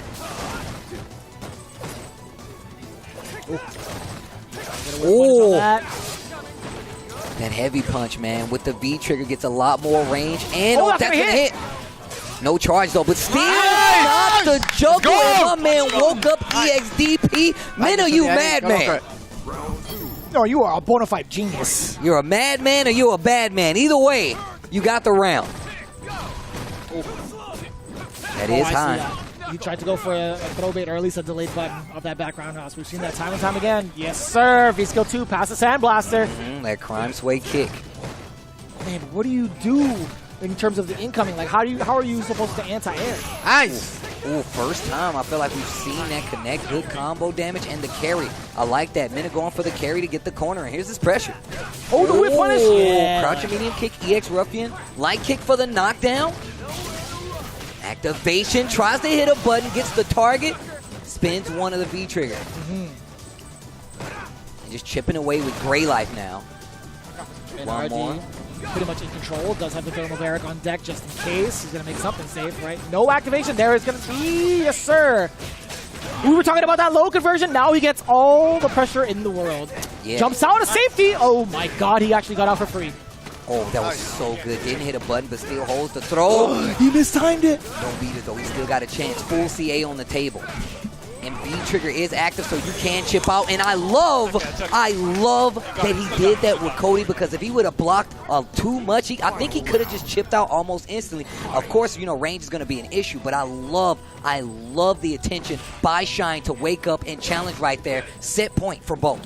Did he not have enough life after that? I feel like he might. I don't know. I can't recall. It was just too much. No, I mean, put it like this. If he would have comboed up close, maybe into D, he probably would have got the chip out with the CA. Maybe. But it's that up-close game. He knew he couldn't do that after being knocked down because he was probably going to go for a chip setup to use that CA, right? Oh, my God. Again, 2 for flinching. That V-Skill 2 doing a ton of work in regards to getting that guess going. Oh, no anti-air. V-shift to get out of there, and still not another one. Back to the corner you go. You're in timeout. Hold this pressure. Stun is right there. Shimmy again. MenaRD is such an amazing tool on this team. Too good. NASRxBandits. Too good. You could even hear like the relief from both of the birds. It's like, I'm glad I don't have to play against that guy because that guy can play. Wow. 10 points to NASRxBandits this time around. And this is a heavy-hitting team battle right here. Going that was full 2 in a count row. in that first game, though. Yeah, that was actually 2 in a row from the side of MenaRD, right? Being shaken up just a little bit. But who do we have up next for Endemic? Hello. We actually didn't get to see this man play outside of Street Fighter League for years, I should say. But man, it's good to see him back in the hot seat. Oh my but gosh. This is a great way to get him back into it, right? This is a big reintroduction into the realm of Street Fighter. And what better way to do so with Big Bird up next. Yeah, that is, wow, way to throw my man into the fire. First time back at SFL, you're like, you know what? Let's make him fight Big Bird. This shouldn't be a problem. I mean, there was a lot to really be said here in regards to like who's setting up what. For Endemic, there's a lot of confidence in Knuckle Doo, and there's specifically a lot of confidence in regards to like this specific matchup. I was like, we talked about this pretty much at the start of the show. What does Knuckle Doo have in store for all of the Lukes that are presented here in Street Fighter League? The Guile, not even the Armika? Back from the dead, I like it. I like this costume choice from Knuckle Doo. All right, and here we go again. Back from the dead. You can see it. I love the costume pick from Knuckle Doo. And again, what a reintroduction into the game. As Steve and I had already mentioned, Luke is going to be the pick for Big Bird. Right, Endemic has sent him out for a reason. We didn't get to see him last week because you are susceptible to the counter pick. We don't know how much time he's had against Luke specifically. But now, there's a true test for Knuckle Doo. I want to see how he uses this Guile to get around the Luke. Specifically Knuckle Doo. Oh, no anti-air. I mean, no, that was a punish on the Sonic Boom. Very good call out there from Big Bird. A stutter step into the jab, or straight into the throw. Okay. Oh, get dunked. Another good punish. Wake up jump. To challenge what Knuckle Doo is doing like that. Ooh. That's pretty significant. That's pretty significant. Welcome to V-Skill 2 Luke with the Lower Marion jersey. Dash up, little offense coming from Knuckle Doo right now. Oof. Anticipation is the game. The upside down kick, early cash out. Knuckle Doo. Man still got it. Oh, Man's never left. Power up. Never left the sticks, man. Oof. Okay, that could have been huge. Does get the activation off of the sweep. Big Bird been using a lot of just wake up jump to stop that boom. Oh, that was far. What? I haven't seen that trade ever. All right, this could lead to the end of the round if played properly for Big Bird, and you can see him just looking for it and still at the ready. Knuckle Doo getting his first round in SFL Season 5. Let's go. He just had to get his feet wet. That's all, baby. He was ready for it. Oh, anti-air this time. Try to go for the upside down kick. What a check. Oh, another check as well. Oh, a little bit of an awkward exchange. Oh, boy. Stun City. No, not quite. Which makes it even more dangerous, right? If Knuckle Doo does get stunned, it could be lights out. Okay. What a challenge on wake up. Two crouching jabs. Activation point. Tick throw, not successful. Big Bird biding his time. These charge booms. Knuckle Doo trying to get a reaction out of Big Bird. He's not taking it. Another tick throw read. Oof, crush. Yeah, enough to go for critical art. Trying to clean it up now. Just a couple more touches for Big Bird. But what is Knuckle Doo going to say about it? He's a fully loaded critical art. If he's going to spend it, I think EX Sonic Boom would be great. A great deal to bring back the momentum. Oof. No meter on the side of Big Bird. Not yet anyway, but he's working on one. Deficit right there. Extended medium kick, just walking Knuckle Doo to the corner. Once again, this is only the second team battle here, so it is first to two. بس ما قاعد تلعب صح الفهم بس في السيتويشن هذا لا تضيع البيتريجر لا تضيع البيتريجر. Man, I'm loving it right now. I'm loving it from all across the board. Lots of team banter between this NASRxBandits team. Still giving Big Bird. Still giving Big Bird. Can we talk about that a little bit? NASRxBandits, every time we say it, it sounds broke. It just sounds broke. You know it's broke because it's just a mixture of the two team names. Yeah. They got like, big damage. Watch out for the throw. And you know what's so scary about that? As much as I could, predict that happening, It's just so scary to even think about because if you commit to the tech, it could have been V-skill. You know how often Big Bird has caught Knuckle Doo with that V-skill too. It's even a scary thought to even try to tech or even delay a button. No, it's definitely true. We've seen it quite a few times active in this match already. And once again, you got to remember, this isn't going to be easy for anybody. Oh, again. Oh, the trade combo. You are disgusting. Oh. You are a dirty birdie Yo, part 2. Big Bird. That is actually the new dirty birdie. Dang, 2.5? It's so strong it went 1.5. Oh my god. You actually killing him? And that's going to be 2-0. Dang. Not doing too well in that first showing, but it makes, like I said, this is all part of it.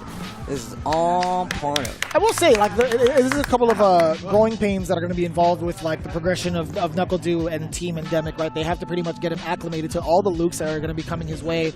But at the same time, it's like, you know, this is vital information. I don't think going for any sort of, like, home position battles, I don't think Knuckle Doo wants to be put up against a Luke. Like, over time, sure. Eventually, sure. But at the moment, right now, this is just going to be the information phase. Now we're going to see the big player. Right? We got Idomb still in the rafters. It's hard to... Man, it's so crazy that I even get to say that. Idomb is up next to follow up after Knuckle Doo. What? That's kind of crazy, man. So Idomb versus Angry Bird is what we're getting right now for this team battle. Of course, the Zeku is going to be on the table for Angry Bird. True.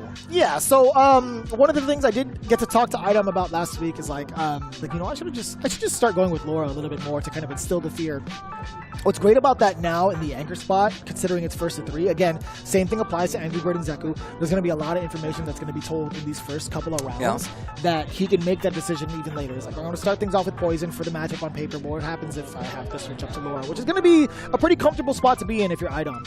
The Poison matchup, it can go either way. If you get a good call out with young Zeku, you're going to be running down Poison the whole time. It's going to be reset city. You know what I'm saying? Sure. But agreed. I think Idomb is aware like, oh, if I open you up, you're going to be trying to get out of that. I'm going to force you to switch back and forth to deal with everything. I think that's a very valid strategy. We saw the crazy Evo momentum that a player like Idomb can get with Laura. And just to add insult to injury, we're using my outfit. I designed this outfit. I still think it's a crime that he didn't go for the full head option of braids or all the way hair down with Laura. But that's just me.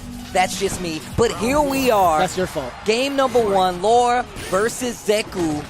Angry Bird versus Idomb. Let's go. Don't believe Steve when he says anything about character design or costume. Wow. Why would you lie on the internet like that? Wow. That's what the internet does, right? And look at this. We're going back to this neutral. Well, that's what the internet is for. Damn! That fierce, man. He hits you with his fingernails. Ah, there's that thunderclap. Now, this is what I was thinking we were going to see. Oh my god, that's stunned? That's a lot of damage. He might be dead. Yeah. Ugh! Yeah. Yeah. Go! This is a different kind of Angry Bird, man. Like we've seen him in the realm of the CBT. We've seen him in Evo as well. But at the same time, it's like, this is Idomb. Like, I haven't seen anybody make Idomb bleed that significantly. At the same time, again, that was the information phase, right? And that's a lot to be said with Idomb. He's like, all right, well, I have an inclination of how you want to play this game. You see he's a little bit more reluctant in regards to throwing other normal. Oh! I take it back. I take it all back. Heavy kick. Look at the damage payout right here. One more guess could be a stun. And goes to old Zeku. He thought he had the stun, that's why. EX has an option now, looking for an activation, uses the wall jump. Ooh! Yeah, no contest. Getting out of there. Oh my gosh, using the B shift to get out of there. Small trade. Uh-oh. It's the clip double that's overhead. twice. And this is what I was talking about, being able to run it. And in young Zeku, so the ground game is going to be even stronger for Lore. B shift not going to work. Double B shift to get out of there, and there's the switch. And getting real. Nice! Go! A not even needed. Knows that Idomb was going to try to get in there to close out. That Graham from long distance, the old man switch, paid off perfectly, came exactly when Angry Bird needed. That's going to be the first game in this first to 3. Pretty significant right now in regards to the momentum. I think there's a lot to be said with, okay, well, I mean, it's shifting now. How long can Idomb kind of keep that pressure on?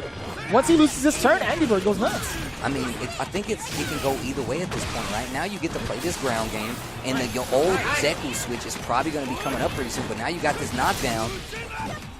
Trigger active. I like this right now from Angry Bird, but still yes, sir. Taking it all back now. Idomb just needs one more guess. Another one, and here we go. Idomb, once again, we saw this in week 1 with Idomb, who had to run it back, tied it up, played that last game. Idomb could definitely do this, but this is still Angry Bird. Ooh, the confirm. I gotta say, man, that normal is still very, very strong. Standing medium kick just covers so much space in front of him. Oh, swung a little too early. There's the stun. This is gonna hurt. This is actually gonna hurt. Damn, he opted to go for the corner carry? I love that. That means no attempt for the shakeout right there. Drop the combo, likely still in favor of Angry Bird. Takes the throw after the activation. So smart. Very delayed tech on that, but still not enough. Idomb was not ready for the recovery. He wasn't ready for the throw as well. Angry Bird looking to take another game, but still, Idomb also has a round on the board. Gets the counter hit, reset. Not sure what that was, but the stand light kick stuffed it. I think that might have been a gram. Still not enough. Going for the throw option. What an anti-air. Actually switched the sides. Stand light kick confirming to the elbow. Another. Oh, he's going to be doing it again. What is Young Zeku going to do about it, right? What the? We've seen that before. We've definitely seen that before, but I don't think Angry Bird was ready for it. To be fair, like, no matter how many times you've seen it, it's still going to be ambiguous. Big Bird in the back. That's a lower round. That's a lower round. Wait a minute. One game apiece right now. This is first to 3 once again. Those elbows starting to pay off. Now you see the young Zeku switch instead of the old to start off with. And that's going to give, you already see he's already using that heavy punch to try to get something started. Yeah, the fact that if you're stand blocking it, you are allowed to trade afterwards with a crouching jab, but if you're crouch blocking it, it's a whole different story. Once again. Ready. Anti-air on the other side. Back in the switch. And now you can just see Angry Bird trying to get out of there. Anti-air not going to work, but the combo confirmed. Forward throw. Their life gets a little lower. I'm looking for an old Zeku switch. Gets clipped trying to get out of there. Stand light kick this time. Tail end. What a confirmed back throw again. Another sweep. Guard your toes and don't swing on me. That heavy kick really starting off with the damage. Started in the first game. Back again in the third. This man is disgusting. Oh, anti-air yet again. Yo, Idomb has been very, very consistent in getting that. He only got clipped by it once. He's like, never again. Yeah, he was like, you know what? And I think it was just a positioning thing, right? Like, just a little bit out of range. And ever since then, has made the proper adjustment to get it. Even being ready to trade on some of these, these jab combo startups. This is going to get a knockdown. Stand medium punch, just walking. Idomb down to interrupt with the crouch medium. Oh boy. The flip. Are we going to see another lower round? Idomb. Stun. Let me get a little meter. That's an Idomb round. I don't know about you, but that's definitely Let me get a little meter. Can I get my order with side of meter, please? Right. Oh, I need some more meter. Please, sir. Please, can I have some more? Here we go now. Full critical art stocked up. Yeah, pretty much firing right out the gate is Angry Bird. Pretty much checking with the EX Grand, but now, again, immediately into the young Zeku switch. Trying to punch with that crouching heavy punch. Oh, reset. Gets the command throw on the other side. Laura in full control. And the range right there in that crouching heavy punch to go into Thunderclap right after. And now Angry Bird is just having a hard time getting anything started. Oh, the EX with a little extra on to do it again. Oh, I don't know what that was. Dash possibly? Back throw, trigger on the table, watch your toes. Activation not going to work. Tries to go for the throw. And just a micro When you're step playing back. against Idomb, Laura, he gets more comfortable when you get closer to him. مالك تصبر بس.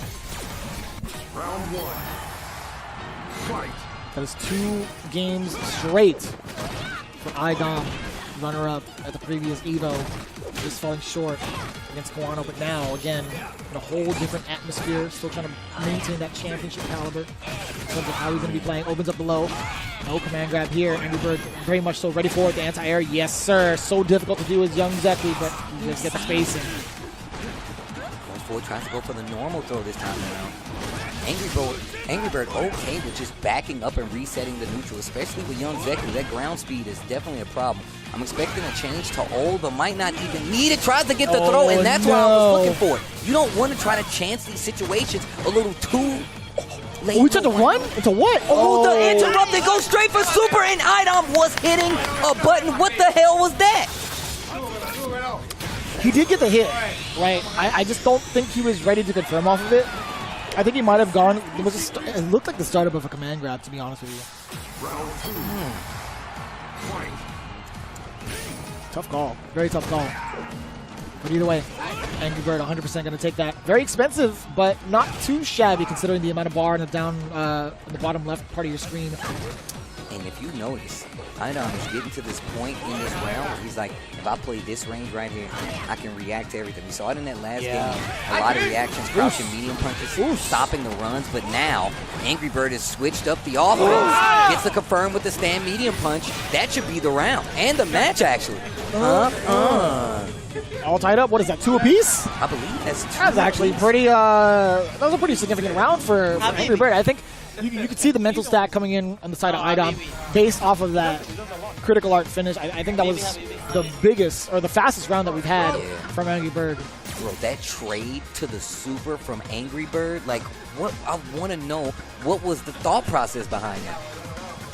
You could mix up a backdash if you're not trying to stay close. Like block a jab, backdash.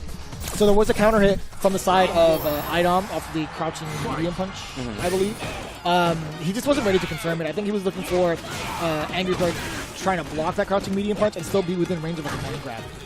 It's so tough. Oh, word? That's still here. To be fair, I think that was maybe far enough to possibly be safe. I don't even know. We've seen, oh wow, and finally gets a clean jump in. The last few times they actually traded, and look at this run from Idomb right now. Look at the series. Stun is right there, and that's going to be it. Oh, man. This should be it. This is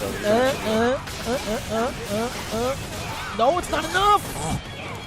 Oh, jumps out, tries to go for the throw. First time we saw an actual call out for that throw because it's pretty successful in these few games that they played already. They are tied 2-2. This is first to 3. This is an anchor match.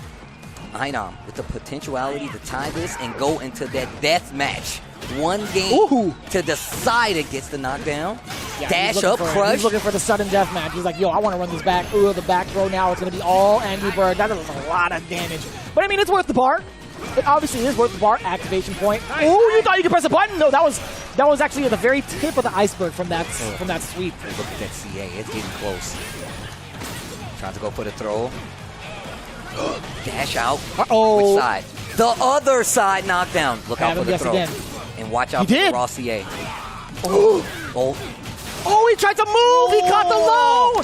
Idomb brings it back to a tie game scenario. Both the teams are going to figure out who they're going to send up in the hot seat for this extra battle.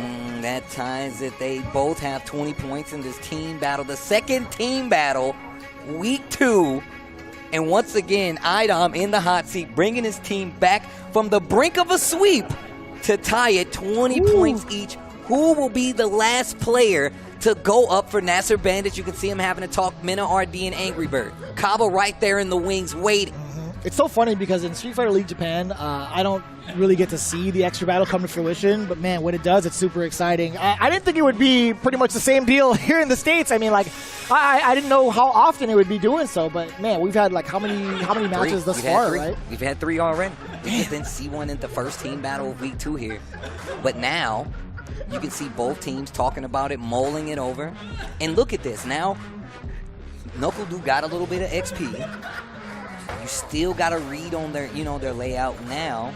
You can force the Idomb match. And the thing about this now is Idomb can definitely beat any player on this team. However, what if we get a Kaba? Kaba might be too cold to deal with it, but I also feel like the Laura Guile matchup is something. So we have seen this before over at Combo Breaker, right? I think Idomb had to go through both MenaRD and Kaba. I think it's more than ready for that matchup. So Angry Bird. I thought it was going to be Angry Bird. Okay. And I think it's going to be MenaRD. This is why MenaRD is so strong, bro. You literally can be like, even if Kaba is cold, if Angry Bird doesn't look, man, I'm too tired. I'm tired. I can't do it. You can throw MenaRD up there. My man is the duct tape of this team. No matter where you put him, he's going to put something together. Let's go. None other than Shine is going to be the extra match. I thought we were going to see another Idomb run, but instead, we're going to the Cody. Shine has been playing pretty well this entire season, though. I'm not going to lie. I mean, like, in regards to how it was stunned here with the choice to send up Shine. I think there's a lot to be said. I think this is a pretty bold statement because the way that it went down, I think Shine still could have taken down MenaRD, went down to the wire. If I were a betting man, which I am, I would have put up Idomb, I think. He's a betting man. The significant factor of having an EX would be a pretty big deal, right? The durability of having that one extra could be a game changer in forcing Mena to double think, or think twice, I should say, of whether or not the Zatanov was going to come out. We'll see if it even plays out. Right now, again, sudden death between these two. Cody versus Luke going to be on the board. Endemic versus Bandits. And this is a rematch of the first fight we saw for this team battle today, and it's already not going the way Shine needs it to go. In the same situation we saw from last time. Activate, tried to go for the fake out on the throw and the jump out from MenaRD, and he's willing to just back up. And you know, we haven't seen, oh boy, we haven't seen Shine exercise like the movement option. So let me talk about this a little bit. He hasn't really covered the option of checking the movement first with low, with crouching light kick, and then using that as the tick throw. Okay.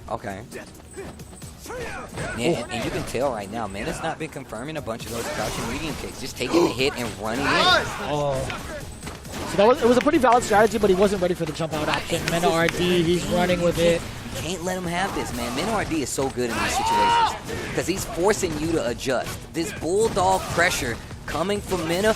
I like that. Confirm. Not even doing crouch light. He did crouch light in the medium EX Ruffian, and it still doesn't stop Mena, who gets the crouching medium punch, and this is not looking good. In fact, it's already over. That additional 5 going to be going to NASRxBandits. That's going to give them that full 25, but not bad from Endemic. But also, once again, we already talked about Endemic being super strong, but I have explicitly said NASRxBandits, that's a broke-ass team, man.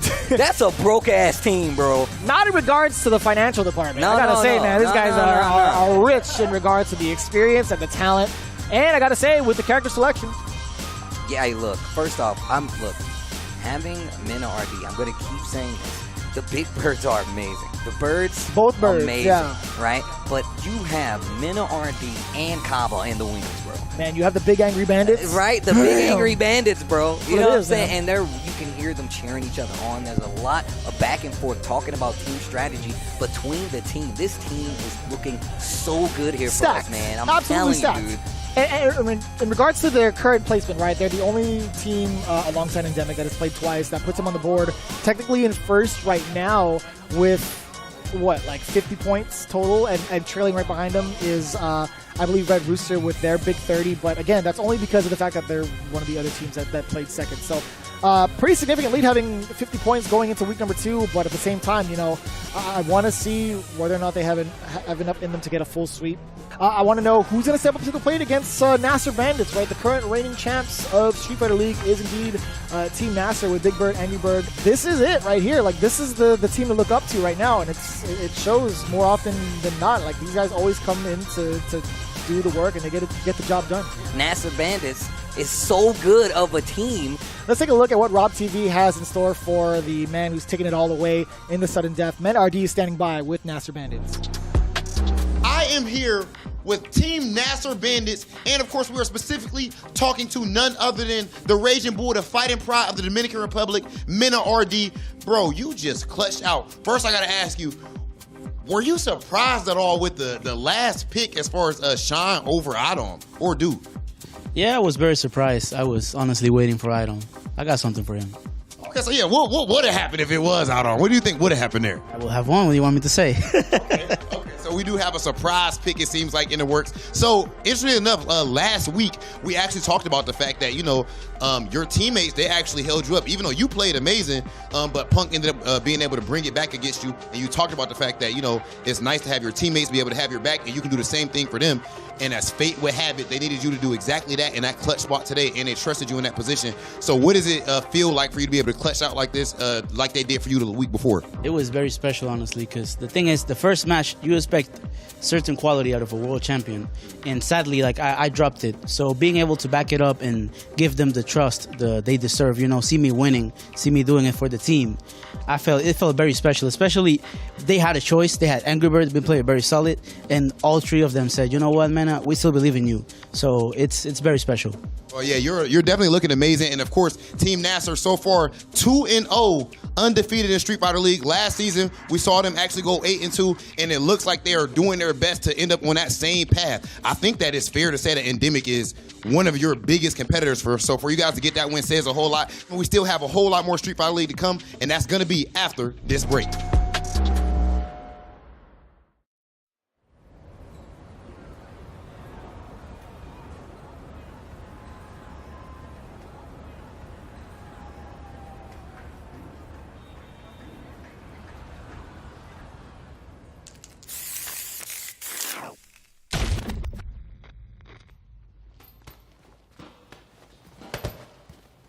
When you go looking for strength, it's not like a game. This journey doesn't have a real ending. Okay then, hope you're ready to begin. If you want to start off on the right foot in this city, hit the streets. Yeah, hey there, I do this, never fear losing. And when I get up in the game, y'all be improving. A real problem, but I solve them all face proof. And if you think I'm going forward, then you talking fool. Yeah, y'all wanna win, let me spin, boy. Or done society, I'm super fly like I'm hanging off the rim, boy. I've been winning for my kinfolk, and I put on for my city from the intro. Fight!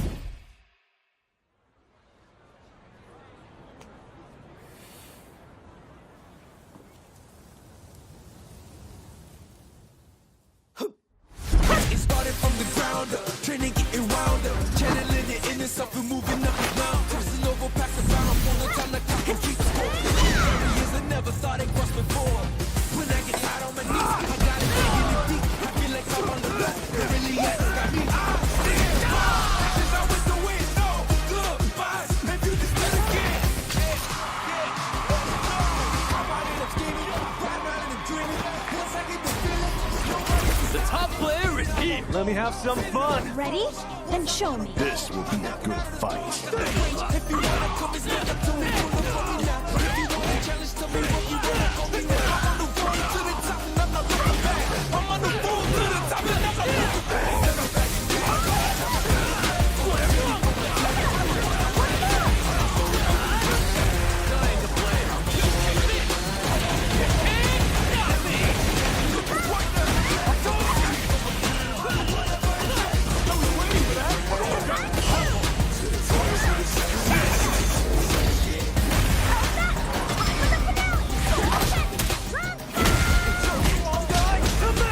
This is our destiny. My secret art!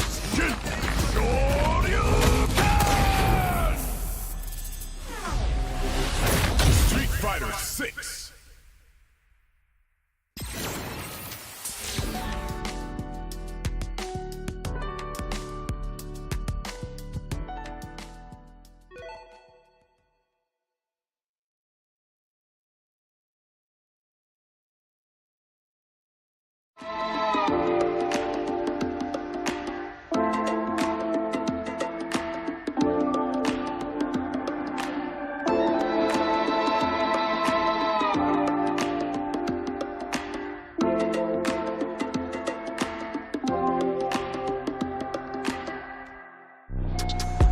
Oh my goodness, what an amazing day of Street Fighter League that was, brother. I mean, oh my gosh, MenaRD in the clutch going up against Sien. That was a bit surprising to me, bro, to be completely honest with you. But of course, what's not shocking is the fact that Mena closed it out like that. That's why he is a Capcom Cup champion. But we're not talking about Capcom Cup. We're talking about Street Fighter League. So Steve, we have to check out the standings. What's going on right now? Let's go and take a look at the standings right now. We see that NASRxBandits is holding it down 50 points this time around going into week 2. Of course, Endemic with 40 points in second place. Red Rooster busting on the scene, waking me up early in the morning. 30 points for third place. CLG after that amazing showing in week 1, 25 points in fourth. Panda, of course, 20 points. And then in last place, we see UYU, 10 points.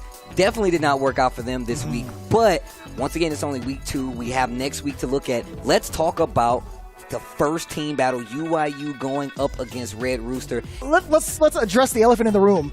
Ajax Fidelity. Man, putting bro. on some bus ass, some extra on the side as well for his team. That's actually pretty significant, right? Again, one of the biggest outliers is Ajax, just for the fact that he hasn't really been on the radar as much. And that is no disrespect to his skill, because No, we've he seen says that himself. Like this is his. He hasn't even been to like big offline majors. He said to him it's surprising even being in person with some of these guys. And what's wild is when we had that post-game interview with you and Ajax, he actually broke down the science as to why he has the advantage over Luke specifically, right? He's gone and above and beyond into the science. He talks about like the frame advantage and also the space trap more specifically, and he saw NL fall into that. He's like, all Luke players actually fall into this. So he was well prepared for the Luke Matrix, and I gotta say, that is the most important thing you could have as a teammate, is being prepared for Luke in general. One, on top of that, being pretty much completely under the radar. Two, and also playing Ed. Like, how much experience do you have against Ed? That is the trifecta. That is the triple threat. Even out here, are there any other Ed players in Street Fighter League? It's really so you can't even behind the scenes train with someone to try to get ready for Ajax. That's messed up also. And one of the things, when I had this interview and I talked to Uyu, one of the things that even Oil King said coming into this is that, bro, this team is really unique, man. I mean, y'all already talked about the Ed. We do see we got Fong on that side. We got Smug with the Balrog. And there's still characters you can switch in outside of that to throw them off even more. So Red Rooster, bro, you got to wake up early to stop these guys, in all honesty. You still have a hot dog, too. You're about to have a hot dog for breakfast. You got the secret hot dog, bro. The secret hot dog, the hot dog for breakfast. Telling you, man. That's OD. But we did have another match that happened as well. Yeah, that's true, man. Endemic versus NASRxBandits. This was a barn burner. Man. A lot of people have been waiting on this. And once again, like I said, NASRxBandits, that's a broke-ass team. Right. And to go down, so first off, things were going okay, right? We had Mena take it. We had Big Bird take it. Idomb ran the 3-2 versus Angry Bird. But then once we got to the sudden death, the one game win it all, they threw up Shine. And before we even know who's on the other side of that, tell me, what are your thoughts on that? I mean, bro, I'm not going to lie to you, bro. I think my hairline pushed back like 2 inches as soon as I seen the choice. I knew my bald senses were going off like crazy. Exactly, bro. I was like, and so I couldn't believe it. So I'm looking at that like, I was like, Black Vicious. What's that, The Rock? That's pretty much what I was immediately. My eyebrow just raised up. Nah, man, Boom. I'm The Rock. You're Samuel L. It's what it is, right? Okay, but look, in the end of the day, what I am is perplexed and surprised. And I think that Sean, don't get me twisted, Sean is amazing. Sean is nice. I want to make sure that people know. Agreed. I would never disrespect Sean. That is an amazing player. But Idomb is just happens to be just arguably the best player in the world right now, at least top 2.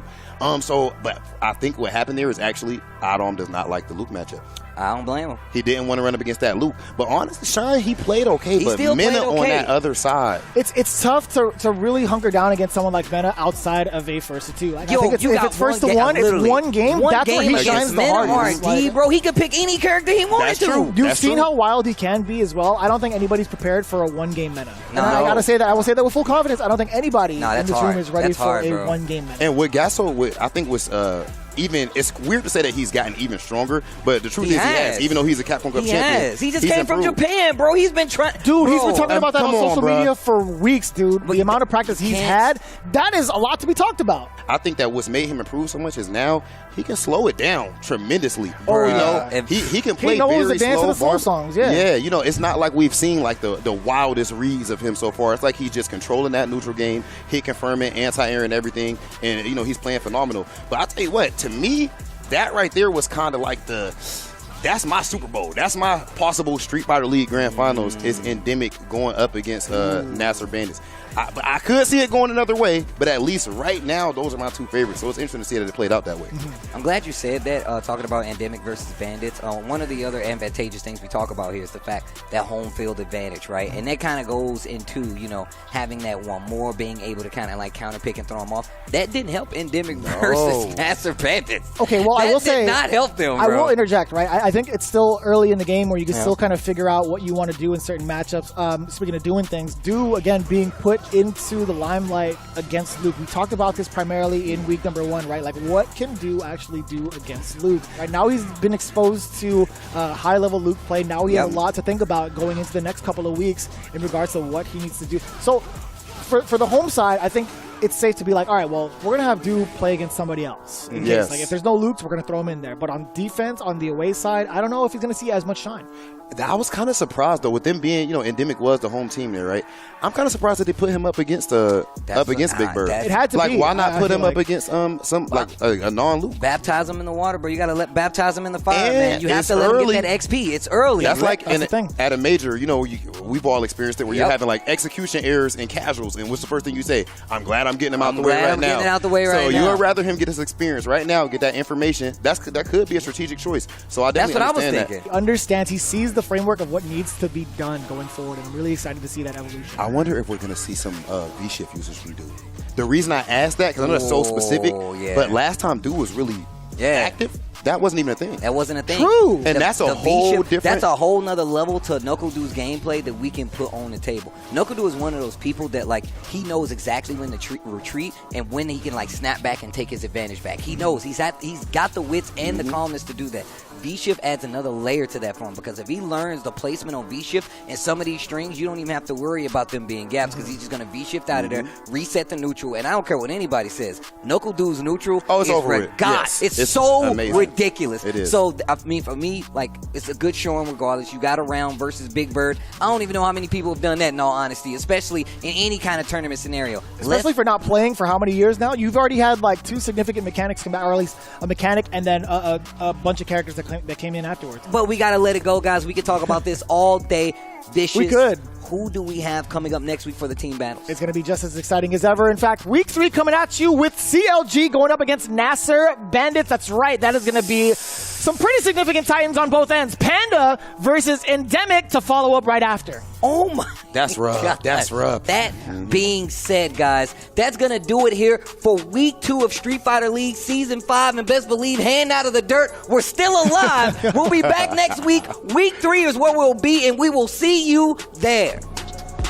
Big Mono damage. knew it as well. Woke up, hit jab, get the light kick confirmed. What And side? What side? More range, and that's that's gonna gonna hit.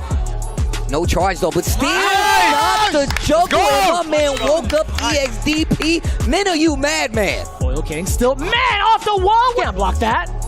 Idomb. Stun. Let me get a little meter. That's an Idomb round. I don't know about you, but that's definitely Let me an get a Idomb little round. meter. Damn, look at the big shift in momentum and the amount of damage on the board. In fact, it's going to be death.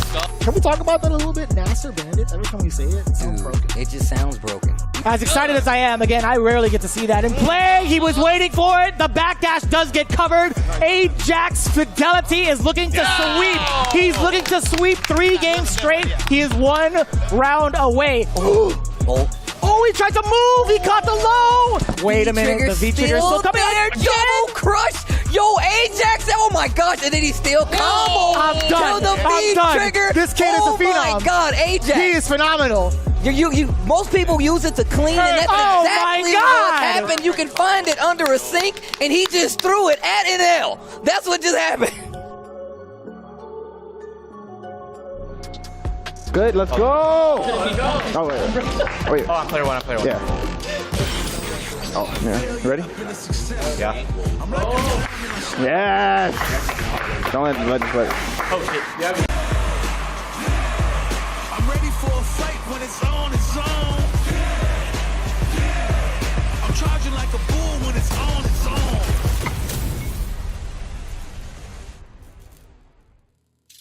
Pushing you on the scene. Time to play. Round 1. Fight.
Judy wins.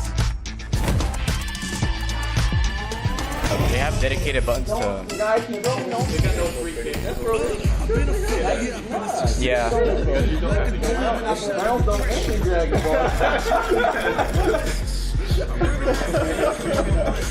Let's go. Smart choice. Call me crazy, but you was not my psychiatrist. Through a lifetime of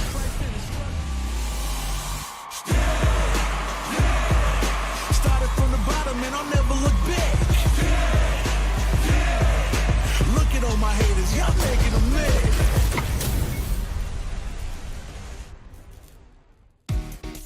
Gotta do this. Come on. Time to play. Round 1. Fight.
Round 2. Fight.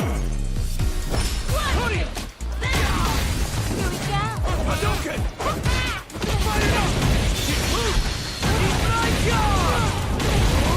I'll die! Hadouken! Shoryuken! Get lost! Let's fly! Shoryuken! Fire up! Get lost! Hadouken!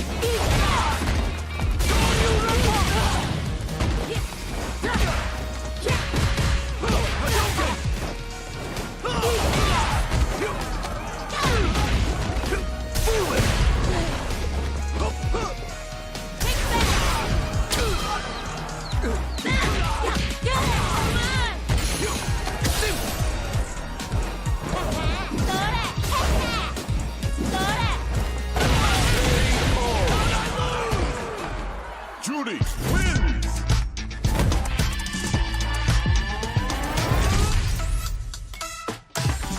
Yeah. I'll show you the power of my coming. I'm game if you are.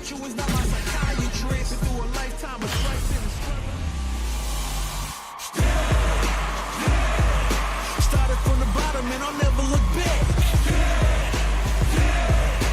Look at all my haters, y'all making them mad.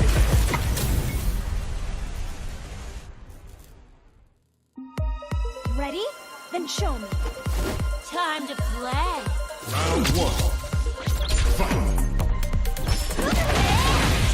Here we go. Kick off. Kick off.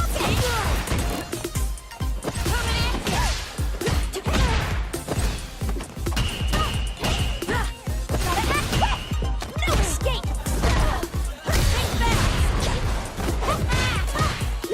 Kick it up a notch.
Yo, face fidelity?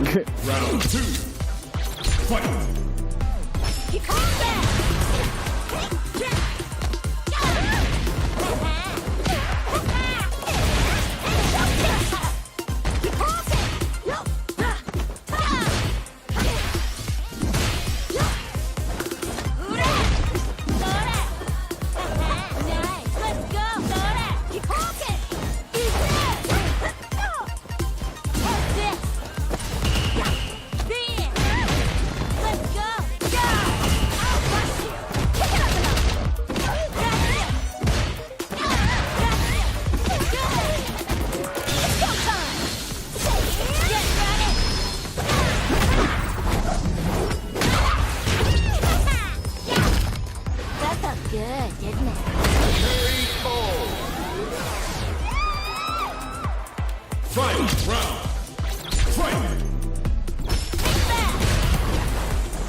GG.